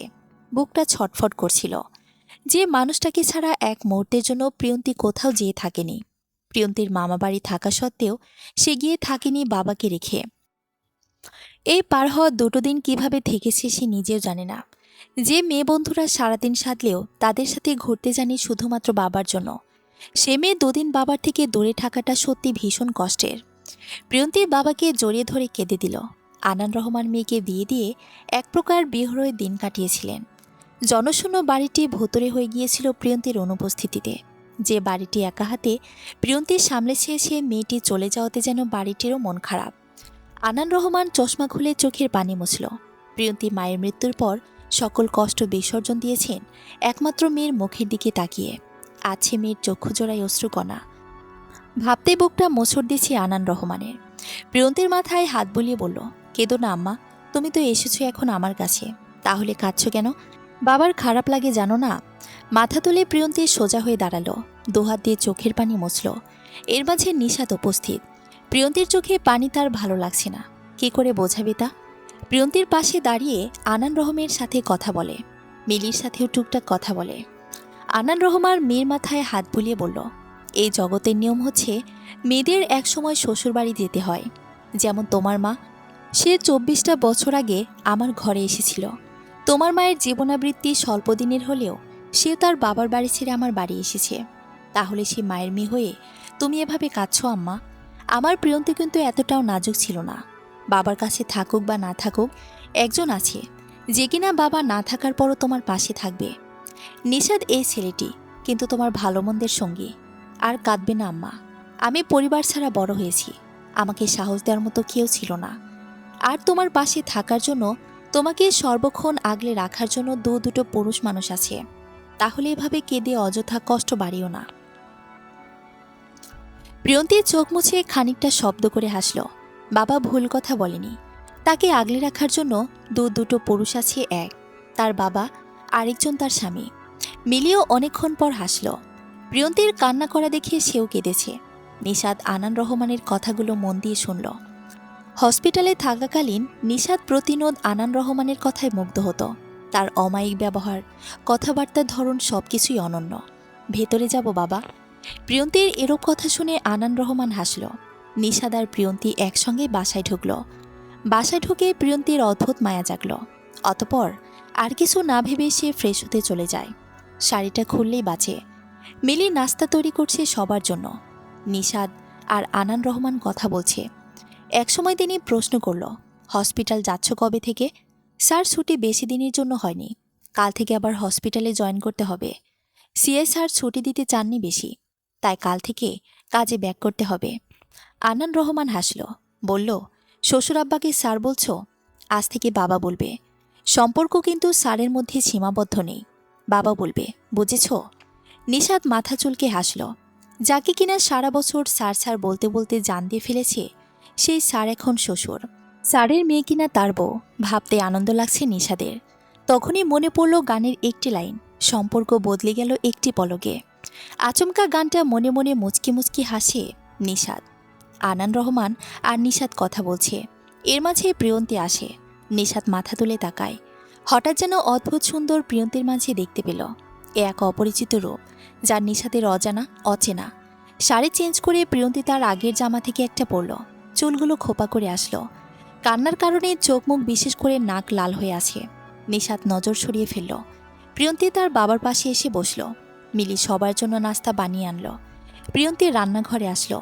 মিলির সাথে কথা হয়নি বলতে গেলে, তাই সে মিলির কাজে সাহায্য করার জন্য এসেছে। রাত প্রায় 7:30টার সময়ে নাস্তা করলো সবাই। প্রিয়ন্তী তার বাবাকে এটা সেটা জিজ্ঞেস করছে। নিশাত অবাক হলো, কারণ তাদের বাড়িতে প্রিয়ন্তী একদম চুপচাপ, কিন্তু এখানে তার উল্টো। খুব সুন্দর করে হেসে খেলে কথা বলছে মেয়েটি। রাত 12:19। প্রিয়ন্তী তার রুমের পাশে ব্যালকনিতে দাঁড়িয়ে আছে একা। নিশাত একটু বাইরে গিয়েছে। প্রিয়ন্তীর ব্যালকনি থেকে একটা লেক দেখা যায়। আর সময় হলে ভুলেও প্রিয়ন্তী ব্যালকনির দরজা খোলে না, কিন্তু আজ খুলল সাহস করে। মৃদু বাতাস বইছে চারপাশে। কিসের জানে একটা আওয়াজ আসছে। পরক্ষণেই প্রিয়ন্তী পিছন ফিরে তাকালো। কেউ নেই, তার আশেপাশেও কেউ নেই। আচমকা এক ভয় মনে ঢুকল তার। গভীর দৃষ্টিতে প্রিয়ন্তী লেকের দিকে তাকায়। সেখানে খুব অন্ধকার। হঠাৎ অন্য কিছু ভাবল প্রিয়ন্তী। গাঢ় শিরশির করে উঠল মুহূর্তের মধ্যেই। এর মাঝে কেউ প্রিয়ন্তীর চোখ ধরে কানের কাছে মুখটা আনলো, কেউ একজন, তবে দূরত্ব বজায় রেখে। বুক ধকপক করছে মেয়েটির, শরীর কাঁপছে। আজ মনে হয় এই মুহূর্তে অজ্ঞান হবে। প্রিয়ন্তীর নিঃশ্বাস দ্রুত চলছে। অস্ফুট স্বরে বলল, কে? অপর পাশ থেকে মৃদু স্বরে আওয়াজ আসলো, ইওর হ্যান্ডসাম হাজব্যান্ড। নিশাত তাজর। ঘুটঘুটে অন্ধকার চারপাশে। কোনো কাকপক্ষীরও শব্দ হচ্ছে না। রাতের আধারে ছিয়ে যাওয়া শহরটা একটু বেশি অন্যরকম। হঠাৎ করে তীব্র যন্ত্রণায় ঘুম ভেঙে গেল কারো। যন্ত্রণাটি হচ্ছে মাথায়। একটি খারাপ স্বপ্ন মানুষের হৃদয়ে অস্থিরতার সৃষ্টির যোগান দেয়। হুট করে উঠে বসে প্রিয়ন্তী। সে একটি বাজে স্বপ্ন দেখেছে। কিছু সময় আগে বৃষ্টি হওয়া পরিবেশটা কিছুটা ঠান্ডা হয়ে আছে। এর মাঝেও প্রিয়ন্তী ঘামছে। মাথার তালু ভীষণ গরম হয়ে আছে। দুহাত দিয়ে গলায় হালকা চেপে ধরল। ঘামে জবজবে হয়ে আছে শরীর। কপালের পাশে ঘাম অঝরে পড়ে যাচ্ছে, সেদিকে খেয়াল নেই। এত বাজে স্বপ্ন আগে কখনো দেখেনি সে। এই প্রথম এরকম স্বপ্ন দেখে অস্থির অস্থির লাগছে। হাত পা যেন ভেঙে আছে। প্রিয়ন্তীর হাত বাড়ালো তার পাশে শুয়ে থাকা মানুষটির দিকে। মানুষটি নিশ্চিন্তে ঘুমাচ্ছে। প্রিয়ন্তীর গরম হাত লোকটির উপর রাখতেই কেমন নড়ে উঠল। ঘুম ছুটে গেল তার। তাড়াহুড়ো করে বসতে দেখল প্রিয়ন্তী বিধ্বস্ত রূপটি। প্রিয়ন্তী বড়ই অস্থির কণ্ঠে বলল, আমার খারাপ লাগছে। নিঃশ্বাস নিতে পারি না ভালো করে। কেমন দম বন্ধ বন্ধ লাগছে। নিশাত প্রিয়ন্তীর গালে হাত দিল। শরীর কিছুটা গরম, তবে জ্বর নেই। মাঝরাতে প্রিয়ন্তীর শরীর খারাপ। এক অজানা দুশ্চিন্তা গ্রাস করে ফেলেছে তাকে। মেয়েটির কপালের পাশে ঘাম, চোখে মুখে দুর্বলতার ছাপ। কি হয়েছে? কি হয়েছে আপনার? বলুন আমায়, কেন খারাপ লাগছে? প্রিয়ন্তী মাথা নাড়ল। তার শরীর খারাপের মানে সে নিজেই জানে না। কেমন হাঁসফাঁস করতে লাগল। নিশাদের চিন্তার কারণ বেড়ে যাচ্ছে। 2-1 ঘন্টা আগেও প্রিয়ন্তী ভালো ছিল। হঠাৎ এভাবে অসুস্থ হওয়ার কারণ মাথায় আসলো না। আমি পানি খাবো। নিশাদের পাশের টেবিলেই প্রিয়ন্তী রাতে পানি এনে রেখেছিল। সেখান থেকে 1 গ্লাস পানি দেয়। ঢকঢক করে পানি খেয়ে কিছু সময় চোখ বন্ধ করে রাখে প্রিয়ন্তী। পাশে থাকা পুরুষটি বুঝতে নিশ্চয়ই পারছে কতটা দ্রুত তার হৃস্পন্দন চলছে। চারিদিক চুপচাপ, কারো গলার আওয়াজ ভেসে আসছে না। নিঝুম রাতের হালকা পায়ের আওয়াজও যেন মাটি শুনে ফেলে। আর সেখানে নিশ্চুপ দুটো দম্পতির মাঝে একজনের হৃস্পন্দনের শব্দ অন্যজন উপলব্ধি করতে পারল। নিশাত খানিকটা প্রিয়ন্তীর দিকে চেপে বসে। হাতের অপর পিঠ দিয়ে মেয়েটির মুখের ঘাম মুছে দেয়। কি হয়েছে বলুন? আই থিঙ্ক বললে হয়তো আপনার অস্বস্তি কমবে। প্রিয়ন্তী মাথা নাড়ল। সে বলবে না। এ কথা কিভাবে বলবে সে? তার জীবনে দুটো পুরুষকে নিয়ে এমন স্বপ্ন দেখেছে। ভাবতেই যেন ভয়ে জড়সড় হয়ে যায় মুখখানা। কোনো মতেই সহ্য করতে পারছে না। পাশের বালিশ মুঠো করে আছে। এখনো চোখ বন্ধ প্রিয়ন্তীর। মাথায় উল্টাপাল্টা চিন্তা ভাবনা ঘুরছে শুধু। কিছুই নজর এড়ায়নি নিশাদের। মন দিয়ে তাকালো প্রিয়ন্তীর ওপর। সে বুঝে গিয়েছে কেন প্রিয়ন্তী এরকম আচরণ করছে। নিউরোলজিস্ট হয়ে যদি তার বইয়ের এমন অস্থিরতার কারণ খুঁজে না বের করতে পারে, তাহলে সমাজে মুখ দেখানো বাকি থাকবে না। নিশাদ প্রিয়ন্তীর সম্মুখে এসে জিজ্ঞেস করল, খারাপ স্বপ্ন দেখেছেন নিশ্চয়ই? প্রিয়ন্তী ভীষণ অবাক হলো। অবশেষে নিশাদ ধরেই ফেলল। চোখের কার্নিশে সাথে সাথে কিছু নোনা জল চলে আসে, যেন দুম করে পড়ে যাবে। তাও নিজেকে যথেষ্ট শক্ত রাখার চেষ্টা চালাচ্ছে প্রিয়ন্তী। শেষ রক্ষা হলো না। নিশাদের সামনে ফুপিয়ে কেঁদে দিল সে। নিশাদ অবাক হয়। প্রিয়ন্তী কাছে আবারও সেই কান্না। আনান রহমানের থেকে জেনেছে প্রিয়ন্তী খুব কমই কেঁদেছে ছোটবেলায়। বড় হতে একদমই কাঁদেনি। অথচ বিয়ের পর মেয়েটি বারংবার কেঁদেই চলেছে। একসময় প্রিয়ন্তীর কান্না দেখে নিশাদের বিরক্ত লাগলেও পরক্ষণেই মনে হলো নিশাদ হচ্ছে প্রিয়ন্তীর স্বামী। বউ যখন কাঁদবে তখন প্রতিটি স্বামীর উচিত বউকে বুকে জড়িয়ে নেওয়া, নানান কথা বলে সান্ত্বনা দেওয়া। কিন্তু জড়িয়ে ধরা কিংবা সামান্য ছোঁয়ারও তো অধিকার প্রিয়ন্তী দেয়নি। আর নিশাদও তো এতটাও কাপুরুষ নয় যে স্ত্রীকে ছোঁয়ার জন্য সারাক্ষণ তার পেছন পেছন লেগে থাকবে। প্রিয়ন্তী তার শখের নারী, বড্ড যত্নের। তা বুঝতে না দিলেও কখনোই প্রিয়ন্তীর থেকে অনুমতি নেওয়া ছাড়া তাকে ছুবে না প্রতিজ্ঞা করেছিল নিশাদ। তাই হলো, নিশাদ কথা রাখল, তবে সান্ত্বনা দেওয়ার মতো চুলে হাত রাখল। প্রিয়ন্তী বাচ্চা নয় যে স্বামীকে জড়িয়ে ধরতে পারবে না। নিশাদ সময় দিচ্ছে তাকে। এর মাঝে তার প্রিয়ন্তীর ভালোবাসা গাঢ় হোক। নিশাদ স্মিথ হাসল। স্বপ্ন সত্যি হয় না প্রিয়ন্তী, অযথা কাঁদবেন না। আপনি কি বাচ্চা মেয়ে? সামান্য স্বপ্ন নিয়ে এরকম করছেন? সামান্য স্বপ্ন? এটা কি সামান্য স্বপ্ন ছিল? যেখানে প্রিয়ন্তীর জীবনে মূল্যবান দুটো পুরুষকে নিয়ে খারাপ স্বপ্ন দেখেছে, সেটা মোটেও সামান্য নয়। হয়তো নিশাদের সঙ্গে এরকম হয়নি দেখে বুঝতে পারছে না, তাই সামান্য বলে উপহাস করছে। প্রিয়ন্তীর বয়স হয়তো 21-22-এর কাছাকাছি, কিন্তু তার হৃদয় এখনো বাচ্চা সুলভ। এটা কি বুঝি না নিশাদ? প্রিয়ন্তীর নাক টানল, চোখের পানি মুছল। নিশাদ উঠে দাঁড়াতেই কেমন ফট করে কেঁপে উঠল প্রিয়ন্তীর হৃদয়। চোখগুলো বড় হয়ে গেল। আপাতমস্তক প্রশ্ন করে বসল, এত রাতে কোথায় যাচ্ছেন আপনি? নিশাদ কিছু বলবে তার আগেই প্রিয়ন্তী উঠে ঝাপটে ধরল নিশাদকে। আচমকা এরূপ কাণ্ড, দুকদম পিছিয়েও গেল সে। প্রিয়ন্তী জড়িয়ে ধরেছে। সে কি স্বপ্ন দেখছে নাকি সন্দেহ? সম্পূর্ণ মেয়েলি সত্তায় একদম মিশে গেল শক্তপোক্ত পুরুষালী শরীরে। সদ্য জন্ম নেওয়া অনুভূতিগুলো হৃদয়ে লুটিয়ে পড়ল। যেখানে প্রিয়ন্তী আরামসে জড়িয়ে ধরে আছে, সেখানে শ্বাস বন্ধ হওয়ার উপক্রম নিশাদের। পরপর চোখ ঝাপটাচ্ছে। এমন শক্তভাবে ধরেছে একে কোনো মতেই ছাড়ানো যাবে না। আর নিশাদ ছাড়াতে চাচ্ছেও না। মেয়েটি মিশে থাকুক তার সর্বাঙ্গে। নিশাদ কাঁপা কাঁপা হাতে পিঠে হাত রাখল। হঠাৎ মনে হলো তার কেমন জানি অস্থির লাগছে। তবে কি প্রিয়ন্তীর মনে তারও এরকম লাগছে বুঝতে পারল না। মিনিট 5-এর মতো জড়িয়ে থাকলো প্রিয়ন্তী। মাঝে মাঝে ভেসে আসে মেয়েটির কান্নার শব্দ। নিশাদ কিছু বলল না, এমনকি তখনকার মতো সান্ত্বনাও দিল না। শুধু অনুভব করলো মেয়েটির উপস্থিতি। প্রিয়ন্তী ছেড়ে দিল নিশাদকে। অপ্রস্তুত হয়ে তাকালো নিশাদের দিকে। এটা কি করে ফেলল সে? অতিরিক্ত আবেগের বশে কাজটি করে ফেলেছে। এখন তো লজ্জায় মাথা তুলে তাকানো যাচ্ছে না। নিশাদ গলা ছেড়ে বলল, ওয়াশরুমে যাচ্ছিলাম ম্যাডাম। এত রাতে বউকে রেখে বাহিরে যাওয়ার মতো দুঃসাহস দেখানোর মতো বিন্দুমাত্র সাহস আমার নেই, বিশ্বাস করুন, বলেই ঠোঁট টিপে হাসল নিশাদ। প্রিয়ন্তীর লজ্জায় নুয়ে পড়েছে। দ্রুত খাটে এসে বসে সে। এক কোনায় মাথা নিচু করে অধর কামড়ে নিজেকে হাজারখানেক গালি দিল। এর ফাঁকে নিশাদ ওয়াশরুম থেকে বেরিয়েও আসলো। প্রিয়ন্তীর একই রূপ দেখে ভরকাল। সামান্য জড়িয়ে ধরানে এত ভাবনা চিন্তা। এরকম জানলে নিশাদ আগে জড়িয়ে ধরে সব ভাবনা চিন্তা চুকিয়ে দিত। অন্য দিক দিয়ে নিশাদ শুয়ে পড়ল।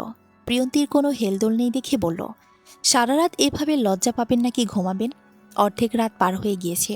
বাকি রাতটুকু কি লজ্জা পেতে পেতে শেষ করার পরিকল্পনা করেছেন? প্রিয়ন্তী শ্বাস ছাড়ল। আপাতত তার মন একদিকে। বাবাকে একটু দেখে আসলে বড্ড শান্তি লাগত। কিন্তু একথা বলবে কিভাবে নিশাদকে, সেটাই ভাবছে প্রিয়ন্তী। ভাবার বিষয় বাদ দিয়ে বলে উঠল, বাবাকে একটু দেখে আসব। আমার সাথে আসবেন প্লিজ? নিশাদ আর এক মুহূর্ত দেরি করল না, উঠে বসল। পাশ থেকে ফোন নিয়ে পকেটে পড়ল। প্রিয়ন্তীর একটি কথাও নিশাদ ফেলতে পারবে না। আর সেখানে এত রাতে নরম স্বরের বইয়ের এরকম আবদার কিভাবে ফেলে দিবে? নিশাদ সামনে হাঁটছে আর পেছনে প্রিয়ন্তী। বাবাকে ঘুমন্ত অবস্থা দেখে শান্তি লাগলো তার। আজ যদি না এসে দেখে যেত, তাহলে সারা রাত ছটফট করে কাটিয়ে দিত। আবারও রুমে আসার জন্য পা বাড়ায় দুজন। হঠাৎ পা থেমে যায় নিশাদের। সহসা প্রিয়ন্তীরও হাঁটা বন্ধ হলো। কৌতূহল নিয়ে মাথা তুলে তাকালো। এর মাঝেই নিশাদ সামনে এসে বলল, মাঝে মধ্যে হুট করে এসে জড়িয়ে ধরতে পারেন, আমার কোনো আপত্তি নেই। তার চেয়ে বড় কথা, আমার ভীষণ ভালো লেগেছে। প্রিয়ন্তী হতভম্ব। তারার পা চলল না সামনের দিকে। দাঁড়িয়ে থাকলো সে সেই জায়গায়। অথচ কথাটি বলে ভাবলেশীন নিশাদ হেঁটে চলে যাচ্ছে। সকাল 7টায় প্রিয়ন্তীর ঘুম ভাঙে। ঘুম থেকে উঠে ফ্রেশ হয়ে রান্নাঘরে ছুটে। আজ আনান রহমান ও নিশাদ হসপিটালে যাবে, তাই প্রিয়ন্তী তাদের জন্য নাস্তা বানাবে। মিলিকে একবার দেখে গেল সে। মিলি ঘুমাচ্ছে, তাই আর ডাকেনি। একা একা নাস্তা বানাতে হিমশিম খাচ্ছিল। কি বানাবে সেটা নিয়ে ভাবলো অনেকক্ষণ। আর সময় নাস্তা বানানোর সময় মিলি পাশে থাকতো, আজ তাও নেই। একা হাতে সব করছে প্রিয়ন্তী। সব কিছু তৈরি করতে করতে অনেকটা সময় লেগে যায়। এর মাঝে মিলি উঠে আসে। এসে মন খারাপ করে বলে, আমায় ডাকনি কেন আপু? তুমি একা হাতে সব করেছ। ডাকলে তো একটু তোমার কাজে সাহায্য করে দিতে পারতাম। প্রিয়ন্তী ঘুরল পেছনে, মুচকি এসে বলল, এদিকটায় আয়। মিলি এসে প্রিয়ন্তীর পাশে দাঁড়ালো।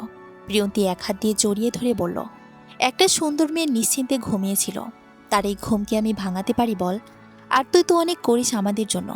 আমি এই বাড়িতে যখন থাকবো তখন তোর ছুটি, আর যখন আমি থাকবো না তখন একটু আমার বাবার দেখভাল করলেই হবে। বুঝেছ মেয়ে? মিলি হাসল। গায়ের রং একটু চাপা, তার চেহারায় তেমন সৌন্দর্য নেই, তবুও প্রিয়ন্তী তাকে সুন্দর সুন্দর বলবে। আর আনান রহমান তো একদম নিজের মেয়ের মতো স্নেহ করেন। মিলি বুঝতে পারে না যে তাকে এ বাড়িতে আনা হয়েছিল। তার মনে হয় যে সে এ বাড়িরই মেয়ে। প্রিয়ন্তী ব্যস্ত স্বরে বলল, বাবা নিশ্চয়ই উঠে গিয়েছে। 2 কাপ চা একটু টেবিলে গিয়ে রেখে আয়, আমি বানিয়ে রেখেছি। আর একটু কাজ আছে আমার। মিলি প্রিয়ন্তীর কথা মতো 2 কাপ চা টেবিলে রেখে আসলো। কাউকেই ডাকা লাগেনি। আনান রহমান আর নিশাদ একসঙ্গে নিচে আসে। ঘুম থেকে উঠে যখন নিশাদ প্রিয়ন্তীকে দেখল না, তখন ভ্রু কোঁচকাল। ভাবল, আবার রাতের ঘটনা নিয়ে কিছু হয়েছে কিনা। 4 জন একই সঙ্গে নাস্তা করছে। হঠাৎ আনান রহমান বলল, প্রিয়ন্তী ভার্সিটি যাবে কবে থেকে? সামনে তোর পরীক্ষা আছে। খাবার চিবানো বন্ধ করে প্রিয়ন্তী নিশাদের দিকে তাকায়। এ বিষয়ে কোনো কথা বলা হয়নি। অবশ্য প্রিয়ন্তী ভেবে রেখেছিল বলবে, কিন্তু বলার হয়ে ওঠেনি। তার তো পরীক্ষা এগিয়ে আছে, এ সময়ে না পড়লে কিছু এগোবে না। নিশাদ খাওয়ার প্লেটের দিকে তাকিয়ে বলল, উনি যেদিন থেকে যেতে চান আমি তো মানা করছি না, বরং যেদিন যেতে চাইবেন সেদিন আমি ভার্সিটিতে পৌঁছে দেব। একদিন নয়, প্রতিদিন। আনান রহমান মাথা নাড়ল। প্রিয়ন্তীও কিছু বলল না। নিশাদ মাথা তুলে তার দিকে তাকাতেই সে অপ্রস্তুত হয়ে পড়ে। আনান রহমান আর নিশাদ বেরিয়েছে। যাওয়ার সময় নিশাদ কিছুই বলে গেল না। মিলি আর প্রিয়ন্তী কিছু সময় গল্প করল। ঘড়ির কাঁটায় যখন 12টা বেজে এসেছে, তখন তারা দুজন একই সাথে রান্না করতে গেল। মূলত প্রিয়ন্তী রাঁধবে আর মিলি তাকে সাহায্য করবে। দুপুর 2টোয় তাদের রান্না শেষ হয়। প্রিয়ন্তী বড়সড় আয়োজন করেছে। মিলি বলল, জামাইদের নাকি খাতির যত্ন বেশি বেশি করতে হয়। আর যেহেতু কাজটি প্রিয়ন্তীর মায়ের করার কথা, আর তিনি তো নই, তাই কাজগুলো প্রিয়ন্তী করছে। যে মানুষটা সর্বক্ষণ প্রিয়ন্তীকে আগলে রাখে, তার জন্য একটু কষ্ট করাই যায়। বিকেলের শেষ সময় প্রিয়ন্তী গোসল করেছে, আর সে এসে ব্যালকনিতে বসল। হুট করে তার ফোন বেজে ওঠে। ভাবল আনান রহমান কল করেছে, কিন্তু এসে দেখল অপরিচিত নাম্বার। রিসিভ করতেই ভেসে এলো চিরচেনা কণ্ঠস্বর, হ্যালো প্রিয়ন্তী। প্রিয়ন্তী বলল, জি বলুন। নিশাদ আমতা আমতা করল, তেমন কিছু বলার জন্য কল করিনি, আমি মাত্রই ফ্রি পেয়েছি, তাই ভাবলাম এই সময়টাতে বউকে একটু সঙ্গ দেওয়া যাক, যেহেতু তিনি বাসায় একা আছেন। কেননা এই সময়টাতে একটু ফোন আলাপ করা যেতেই পারে বলুন। প্রিয়ন্তী হাসল নিঃশব্দে। কথা ঘুরিয়ে বলল, আপনি আর বাবা বাসায় আসবেন কখন? নিশাদ চট করে বুঝে গেল একটু আগে প্রিয়ন্তী হেসেছিল। যত নিঃশব্দে হাসুক না কেন, তার অপর পক্ষের মানুষ ঠিকই ধরে ফেলেছে। চেয়ারে মাথা হেলিয়ে ক্লান্ত স্বরে বলল, স্যার কখন যাবে বলতে পারছি না, ডিউটি শেষ হলে নিশ্চয়ই চলে যাবেন। তবে আমি তো যাচ্ছি না, আজ সোজা বাসায় যাব। নিশাদ কখনোই তার শ্বশুরবাড়িতে এতদিন থাকবে না। যখন আপনার আসার সময় যখন হবে, তখন আমি গিয়ে নিয়ে আসব। প্রিয়ন্তী কান থেকে ফোনটি নামালো। একটু আগের হাসি মুখটা নিমিষে বেজার হয়ে গেল। নিশাদ আসবে না শুনে অভিমান হলো। সে কত কিছু আয়োজন করলো তার জন্য, এগুলো কি করবে? অভিমানের পাল্লা ভারী হতেই প্রিয়ন্তী ফোন কেটে দিল। আসসালামু আলাইকুম। এই গল্পটি একদম সাদাসিধে, শুধুমাত্র লেখালেখির হাতটা ফিরিয়ে আনতে লিখেছি। যাই হোক, গল্পটি কিন্তু বেশি বড় হবে না। তার মাঝে আপনারা উপভোগ করুন এই 2 দম্পতির রঙিন জীবন। রেসপন্স করার অনুরোধ রইল। ভুল ত্রুটি ক্ষমার চোখে দেখবেন সবাই। রাত 8টার মধ্যে বাড়ি ফিরে নিশাদ। গতকাল প্রিয়ন্তীকে নিয়ে বেরিয়েছিল, আর আজ বাসায় একা ফিরতে হলো। নিশাদের মলিন চেহারা। আজ কাজের চাপ একটু বেশি পড়েছে। তারপর হসপিটালে গিয়ে একটু ভালো করে বসতে পারেনি। যতটুকু সময় পেয়েছিল, ভেবেছিল পুরো সময়টা প্রিয়ন্তীর সঙ্গে কথা বলবে। তার হলো কোথায়? হুট করে মেয়েটির এভাবে কল কেটে দেওয়ার হজম করতে পারল না। আর কেন কল কেটে দিল, এটার রহস্য ভেদ করতে করতেই সময় শেষ হয়। পুনরায় দেখা শুরু করে রোগী। বাসায় ফিরতে নাজমুন বেগম ছুটে আসেন নিশাদের কাছে। ছেলের মাথায় হাত বুলিয়ে দেন। তিনি মূলত প্রিয়ন্তীর কথা জিজ্ঞেস করতে এসেছেন। হাসি বেগম আজ অনেক কথা শুনিয়েছেন, এসব বলবে না, শুধু বলবে প্রিয়ন্তী কবে আসবে। তবে নিশাদের মলিন মুখটার দিকে তাকিয়ে প্রশ্নটা জিজ্ঞেস করার সাহস পেল না। ফ্রেশ হয়ে যাওয়ার আগে নাজমুন বেগমকে দেখে নিশাদ বলল, কিছু বলার জন্য এসেছো? ক্লান্তি ভরা মুখটি নিয়ে নিশাদ খাটে বসল, মাথা উঁচু করে তাকালো মায়ের দিকে। নাজমুন বেগম আমতা আমতা করলেন, অনেকক্ষণ যাবৎ ভেবে বললেন, না পরে বলবো, তুই ফ্রেশ হয়ে আয়, আমি খাবার দিচ্ছি। নাজমুন বেগম চলে গেল। নিশাদও দেরি না করে ফ্রেশ হতে চলল। ভালো লাগছে না, তাড়াতাড়ি খেয়ে এসে শুয়ে পড়লেই হলো। নিচে নামতেই শুনল হাসি বেগমের উচ্চস্বরের কথাগুলো ভেসে আছে। বিরক্তিতে নাকমুখ কুঁচকে ফেলল নিশাদ। কবে হাসি বেগমের ওই অভ্যাস পরিবর্তন হবে? বড় বড় দুটো ছেলে আর ছেলের বউদের সামনে এভাবে চিৎকার করে কথা বলছেন, অথচ তার বাড়ির বই নাজমুন বেগম। কখনো স্বামীর সাথে, এমনকি নিজের সন্তানের সাথেও এভাবে উচ্চস্বরে কথা বলেনি। নিশাদ খুব অবাক হয়। বাবার পাশের সোফায় বসতেই হাসি বেগম বলল, তা বউকে বাপের বাড়িতে রেখে তুমি একা এসেছো কেন? জানো না বউকে নিয়ে আসতে হয়? আর নতুন বউ বা কেন তোমাকে পাঠিয়েছে? সে আসেনি কেন? একদিনে কি সংসার করার শখ মিটে গিয়েছে? তাজওয়ার খান অবাক দৃষ্টিতে তার মায়ের দিকে তাকালো। হাসি বেগমের এই কথাটি মোটেও বলা উচিত হয়নি। শুধুমাত্র এখানে মহিলারা থাকলে মানা যেত। তার ছোট ভাই, ভাইয়ের বউ, নিজের ছেলে উপস্থিত, তবুও কিভাবে তিনি কথাগুলো উচ্চারণ করলেন ভেবে পায় না তাজওয়ার। নাজমুন বেগম চুপ রইলেন। আজ সারাদিন এই এক কথাই শুনতে হলো। যখন থেকে শুনেছি নিশাদ একা বাড়ি ফিরবে, তখন থেকেই এই এক বিষয় নিয়ে অযথা কথা বলেই যাচ্ছেন। দাদির কথায় নিশাদের বিরক্তিমাখা মুখ আরও বিরক্তিতে পরিণত হলো। তাহির চুপ, মায়ের কথাও সে হতবাক। নিশাদ আরাম করে সোফায় শরীর এড়িয়ে দিল। উত্তর পরেও দেওয়া যাবে, আগে একটু আরাম করা যাক। তীক্ষ্ণ দৃষ্টিতে হাসি বেগমের দিকে তাকাতেই তিনি নড়ে চড়ে বসলেন। একটু গলা ছেড়ে প্রশ্নের উত্তর দিল, আসলে দাদি, বিয়ে তো প্রথম করেছি, তাই জানতাম না যে বউকে তার বাপের বাড়িতে রেখে আসলে আবার তাকে নিয়ে বাসায় ঢুকতে হয়। যদি জানতাম তাহলে প্রিয়ন্তীকে নিয়ে বাসায় ঢুকতাম। রোজ আটকে থাকা হাসি নিমেষে হজম করে নিল। সকাল থেকে হাসি বেগমের কথাবার্তা তারও ভালো লাগছে না, তবুও সহ্য করেছে। নিশাদের কথায় একটু শান্তি পেল। ছেলেটা একদম উত্তম জবাব দিয়েছে। কেমন থতমত খেয়ে রইল হাসি বেগম। শাশুড়ির এরূপ চেহারা দেখে রোজ কিছুটা আনন্দ পেল। দেশে আসার পর থেকেই তিনি এরকম ব্যবহার করে যাচ্ছেন, যা রোজেরও পছন্দ হয়নি। দাদুভাই, এটা নিয়ম, আর নিয়মের বাহিরে কিছু চলে না। কিন্তু আমি বুঝতে পারছি না যে নতুন বউ কেন তোমাকে একা পাঠালো, সে সাথে আসলো না কেন? ঠিক এই জন্যই বলেছিলাম এমন মেয়ে ঘরে না তোলাই ভালো। কে শোনে কার কথা? নিশাদ ভ্রুকুচকে বলল, আমি না হয় নিয়মের বাইরেই কাজ করলাম, তাতে কি খুব বড় পাপ হয়েছে বলে মনে তো হয় না। আর প্রিয়ন্তী ঠিক কীরকম মেয়ে বুঝলাম না। সে কি কালো, খাটো, অসুন্দর, কাজ পারে না, কথা বলতে পারে না, হাঁটাচলা করতে পারে না, কোনটা? তুমি জাস্ট একটা উদাহরণ দাও। আমি সত্যি বলছি, আমি নিজের করা পছন্দকে এক মুহূর্তের জন্য হলেও ঘৃণা করব। হাসি বেগম মুখ খুলেন, বললেন, তার মা। এটুকু বলেই থামতে হলো তাকে। নিশাদ থামালো, কণ্ঠে গম্ভীরতা এনে বলে, কারো মা না থাকাটা তার দোষের কিছু নয়। আজ যদি এমন হতো আমি তোমার পছন্দ করা মেয়েকে বিয়ে করতাম, আর তার যদি মা না থাকতো, তাহলে কিন্তু কোনো টু শব্দ করতে না। আমি একবার বলেছিলাম প্রিয়ন্তীকে তার মা নিয়ে কিছু বলবে না। আজ এখানে সে উপস্থিত থাকলে কি ভাবতো? আর কতদিন এমন ব্যবহার করবে তুমি বলতে পারো? কতদিন পেরিয়ে গেলে তুমি তাকে পছন্দ করবে? যাই হোক, একটা কথা বলি, ওনার বোধ হয় তোমার করা ভালো ব্যবহার প্রয়োজন নেই। আমার বাবা মা, এবাড়ির বর্তমান সব সদস্যরা ওনার সাথে অমায়িক আচরণ করেন। সো আপাতত মনে হচ্ছে তোমার থেকে উনি ভালো কিছু আশাও করে না। হাসি বেগম রাগে সোফা থেকে উঠে দাঁড়িয়ে গেলেন। এমন অবস্থায় তাহির খান বলল, মা, হয়েছে তো, এসব বাদ দাও। সকাল থেকে একই কথা শুনে আছো। আর যেখানে প্রিয়ন্তীকে তার বাবার বাড়িতে রেখে আসার জন্য নিশাদ কিছু বলছে না, এমনকি তার বাবা মাও বলছে না, তাই আমার মনে হয় তোমারও চুপ থাকাটাই শ্রেয়। এগুলো নিয়ে আর কথা বলো না। হাসি বেগম দমে গেলেন। তাহির খানের পরপর তাজওয়ার খানও কিছু কথা বললেন, তাই তিনি আর কিছুই বলছেন না। নিশাদ চুপচাপ মাথা নিচু করে রেখেছে।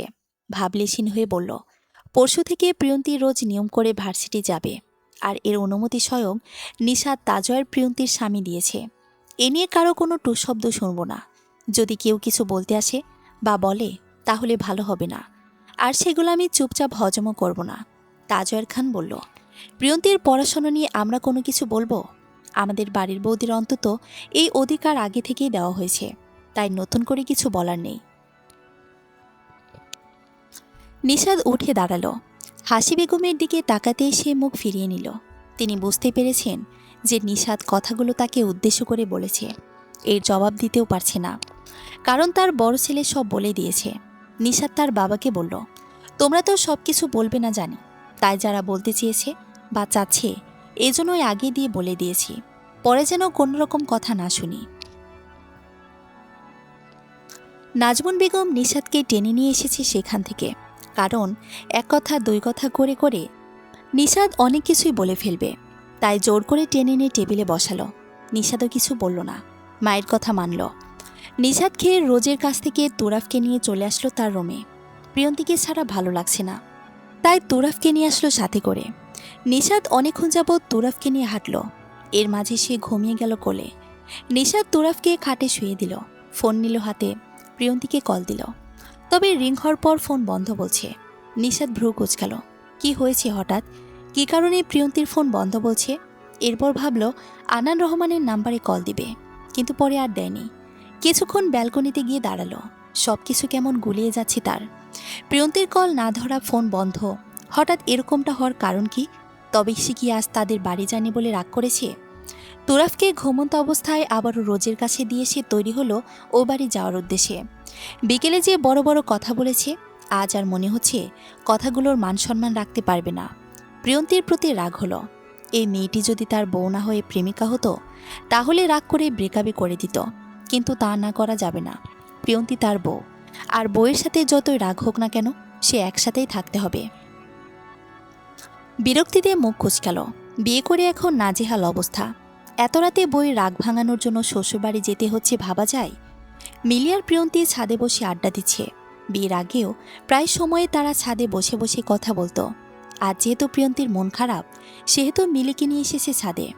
অন্তত মন খুলে কথা বলা যাবে তার সাথে। আনান রহমানও কিছুক্ষণের মধ্যে তাদের সাথে যোগ দিল। কাল ছুটি নিয়েছে হসপিটাল থেকে, কারণ প্রিয়ন্তী চলে যাবে। আর সে হয়তো চলে যাওয়ার সময় আনান রহমান থাকতে পারবে না, তাই তিনি ছুটি নিয়েছেন। আবার কখন প্রিয়ন্তী আসবে ঠিক নেই। কথা বলার এক পর্যায়ে আনান রহমান বলল, ও বাড়ির সবাই কেমন আম্মা? মানে তারা তোমার সাথে ভালো তো? বাবার কথা শুনে প্রিয়ন্তী হাসল। সবাই মোটামুটি ভালো। আর তার শাশুড়ি নাজমুন বেগম তো অমায়িক। প্রিয়ন্তী সরাসরি বলল, সবাই ভালো বাবা। যাক, তাহলে ভালো আছো। বাবা হিসেবে তো বলতে পারবো যে শুরু থেকে এখনো পর্যন্ত মেয়ের জন্য কোনো ভুল সিদ্ধান্ত নেইনি। আনান রহমান হাসি মুখেই কথাগুলো বলল। প্রিয়ন্তী তার বাবার মুখের দিকে তাকিয়ে আছে। ঠিকই তো, এই বিয়ের সিদ্ধান্তটাও তো ভুল ছিল না। প্রিয়ন্তী সবার জন্য চা বানাতে গেল। এসে শুনেছে কে যেন কলিং বেল বাজাচ্ছে। দেয়াল ঘড়িতে দেখল 11:35 বাজে।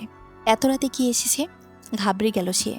কিন্তু কেন জানি তার মনে হচ্ছে নিশাদ এসেছে। যদি দরজা খুলে দেখে এটা না হয়, তবে তবে কি হবে? প্রিয়ন্তী ওড়না দিয়ে মুখ মুছল। সাহস করে দরজা খুলল। সে অবাক। নিশাদ বিরক্তি মুখে এক হাত দরজার পাশে, দেয়ালে হাত রেখে হেলান দিয়ে দাঁড়িয়ে আছে। পরপর সোজা হয়ে দাঁড়ায়। দরজা খুলতে এত সময় নিয়েছেন কেন? কতক্ষণ ধরে বেল চেপেই যাচ্ছি। প্রিয়ন্তী ঢোক গিলে সোজা হয়ে দাঁড়ায়। নিশাদ তো বলেছিল আসবে না, হঠাৎ আবার এত রাতে এসেছে যে? সে কি তবে বুঝে গিয়েছে সবটা? আমতা আমতা করে বলল, আপনি হঠাৎ? বিকেলে তো বলেছিলেন আসবেন না। নিশাদ ভ্রুকুচকে তাকায়। সে আশা থেকে প্রিয়ন্তী রাগ করল, নাকি এসে ভুল করেছে? থমথমে গলায় বলল, এসে কি ভুল করলাম? প্রিয়ন্তী মাথা নাড়ল দুদিকে, তড়িঘড়ি করে সাইড দিল, যাতে নিশাদ ঢুকে পড়ে বাসায়। কিন্তু সে তা না করে আবারও বলল, আপনি জাস্ট বলুন, আমি এক্ষুনি চলে যাব। না না, তা নয়। আপনি তো বলেছিলেন আসবেন না, তাই এত রাতে এসেছেন দেখে অবাক হয়েছি। ভেতরে আসুন প্লিজ। প্রিয়ন্তী কি তাকে অনুরোধ করল ভেতরে যাওয়ার জন্য? নিশাদ কিছু না বলেই ঢুকল। ফোন না ধরার কারণ কিছুই জিজ্ঞেস করল না। প্রিয়ন্তী চা বানাতে গেল। পাশে নিশাদ দাঁড়িয়ে আছে, মনোযোগ দিয়ে দেখছে। প্রিয়ন্তী চা বানানো শেষ করে সেগুলো ছাদে রেখে আসে। আনান রহমানকে এখনো বলেনি যে নিশাদ এসেছে। প্রিয়ন্তীর ছাদ থেকে নেমে আবারও নিচে আসে নিশাদকে ডাকার জন্য। দুজন একসঙ্গে ছাদে যাচ্ছে। প্রিয়ন্তীদের বাসায় সিঁড়ির সাথে রেলিং নেই। তাই যে কেউ ধাক্কা দিলেই একদম নিচে পড়ে যাবে। সিঁড়ির এক পাশে নিশাদ, অন্য পাশে প্রিয়ন্তী। মাথায় দুষ্ট বুদ্ধি ঘুরপাক খাচ্ছে তার। মিটমিট করে হেসে প্রিয়ন্তীর পাশে এসে দাঁড়ায়। মেয়েটি মাথা তুলে তাকাতেই ঘটে যায় অন্য কাণ্ড। নিশাদ তাকে ধাক্কা দিয়ে আবার হাত ধরে ফেলে। যে পাশে রেলিং নেই সেখানে দিয়ে প্রিয়ন্তী হাঁটছিল। হঠাৎ এমন হওয়াতে ভয় পেয়ে গেল। ভেবেছিল হয়তো আজই শেষ হবে। প্রিয়ন্তীর হাত নিশাদের হাতের মুঠোয়। প্রিয়ন্তীকে মনোযোগ দিয়ে দেখল। ছেড়ে দিলে মরে যাবে না, তবে পিঠে কোমরে মারাত্মক ব্যথা পাবে। নিশাদ ভ্রুজোড়া কুঁচকে বলে, আমার ফোন না ধরার কারণ কি? ঠিক কী কারণে বিকেলে কল কেটে দিয়েছেন? এই যে কিছুক্ষণ আগেও এতবার কল দিয়েছি, ফোন কেন বন্ধ করে রেখেছেন বলুন? প্রিয়ন্তী সাহস করে বলল, এটা ঠিক নয়, আমাকে তুলুন ওপরে। আমি যদি না বলি তাহলে কি করবেন আপনি? নিশাদ হাসল, বলল, এই মুহূর্তে আপনার মনে যে কথাটি ঘুরপাক খাচ্ছে সেটাই করব। আপনার হাজবেন্ড কিন্তু যা বলে তাই করে দেখায়। বিশ্বাস না হলে একটা ছোট চেষ্টা করতেই পারি। প্রিয়ন্তী ভয় পায়। তার মুখ জোড়ায় প্রচণ্ড ভয়। ঢোক গেলে বারবার চোখ ঝাপটায়। পিটপিট করে তাকায় তার সামনে থাকা পুরুষটির দিকে। তবে আজ কি সত্যিটা না বললে তাকে ফেলে দেওয়া হবে? আমি আপনাকে বলতে পারবো না, দয়া করে আমায় ওপরে তুলুন। বাবা, মিলি অপেক্ষা করছে। প্রিয়ন্তীর চোখে মুখে মারাত্মক ভয়। সে বুঝতে পারছে না কি করবে। তবে তার এখন একটাই কথা, সে কোনো মতেই বলবে না নিশাদকে। আপাতত এটাই ভেবে রেখেছে। কিন্তু পরিস্থিতি যদি অন্যরকম হয় তাহলে তার মনের বিরুদ্ধে গিয়ে হলেও বলবে। আগে জীবন প্রাণ বাঁচানো দরকার। নিশাদ হঠাৎ ভ্রু কুঁচকাল, অতপর একদম হুট করে হেসে দিল। আজ প্রিয়ন্তীর মুখ থেকে কারো না শোনা ছাড়া এভাবে ধরে রাখবে, শক্ত করে ধরবে, যাতে আবার না পড়ে যায়। কিন্তু এভাবে ধরে রেখে আসল কথা শুনতে হবে, না হয় এ মেয়ে জীবনেও বলবে না। এ কয়েকদিনে প্রিয়ন্তীকে চেনা হয়ে গিয়েছে তার। নিশাদ গলা ঝেড়ে বলল, আমিও কিন্তু উত্তর শোনার জন্য অপেক্ষা করছি প্রিয়ন্তী। আপনার উপর যেমন আপনার বাবার, তারপর মিলির অধিকার আছে, তেমনই সবচেয়ে বেশি অধিকার আপনার স্বামীর রয়েছে। আর স্বামীর কথা অমান্য করা পাপ। এটুকু বলেই নিশাদ থামল, ভ্রু উঁচিয়ে ইশারা করল, প্রিয়ন্তী হাল ছাড়ো না। আর নিশাদ সত্যিটা শুনলে কি মনে করবে? এখান থেকে পড়লে কি হবে ভাবছেন? আমি নির্ঘাত গুরুত্ব আহত হব। প্রিয়ন্তীর এ কথা শুনে নিশাদ আর না হেসে পারল না। এ যেন নাটকের কোনো শুটিং চলছে। মনে মনে আনন্দ পেল খুব। এ সুযোগ হাতছাড়া করা যায় না। তাকে এত রাতে শ্বশুরবাড়িতে টেনে এনেছে। উত্তর না শুনলে বোধ হয় সব কিছুই অপরিপূর্ণ থেকে যাবে। আর নিশাদ তা চাচ্ছে না। হোক অনেক বড় কারণ, শুধু শুনবে সে। এরপর প্রিয়ন্তীকে দেখে নেবে। কি ভেবেছেন প্রিয়ন্তী রহমান? আহত হলে আপনাকে দেখার কেউ নেই, সেবা করার জন্য কেউ নেই। এই যে আপনার বাবা মেডিসিন বিশেষজ্ঞ, আপনারা তো সুন্দর বর নিউরোলজিস্ট ডক্টর, এদেরকে আপনার চোখে লাগছে না? বাবা না হয় ওষুধ লিখে দেবে, আর স্বামী সে সেবা করবে। তাহলে তো আর আহত হওয়া নিয়ে কোনো চিন্তা নেই, তাই না? এবার বেশ বিরক্ত হলো প্রিয়ন্তী। রাত বিরেতে এসব একদম সহ্য হচ্ছে না, মেনে নেওয়া যাচ্ছে না। দীর্ঘশ্বাস ফেলে বলল, ঠিক আছে, আপনি আমায় ফেলে দিন। নিশাদ অবাক না হয়ে পারল না। এত চাপা স্বভাবের মেয়ে হয়? আর অন্য কোনো মেয়ে হলে প্রাণের ভয়ে সব বলে দিত। কিন্তু প্রিয়ন্তী তার উল্টো। নিশাদ হার মানল না। এ বিষয়ে মোটেও হার মানা যাবে না। তবে ভীষণ অবাক হলো প্রিয়ন্তীর কথা শুনে। বর জানতে চাইছে বইয়ের অভিমানের কারণ, সেটাও কি সে লুকাবে? আর কিছু না হোক, অন্তত এই বিষয়ে নির্দ্বিধায় জানার অধিকার নিশাদের আছে। প্রিয়ন্তী বলতে না চাইলেও শুনবে। সে যে এত রাতে কষ্ট করে এলো, তার কারণ না শুনলে বড্ড আফসোস হবে। নিশাদ শ্বাস নিল বড় করে। চোখগুলো ছোট ছোট করে তাকালো প্রিয়ন্তীর দিকে। সেও তার দিকেই তাকিয়ে আছে। নিশাদ আর কিছু ভাবল না, বলল না। সোজা প্রিয়ন্তীকে ফেলে দিতে উদ্যত হলো। ব্যাস। ভয়ে জড়সড় হয়ে প্রিয়ন্তী বলল, বলছি, আমায় ফেলবেন না। এটা বলার পরে নিশাদ থামে। মনোযোগ দেয় সম্পূর্ণ প্রিয়ন্তীর কথায়। এক এক করে প্রিয়ন্তী সবটুকু বলল। পুরো কথা শুনে নিশাদ হতবাক। বিশ্বাস করতে পারল না।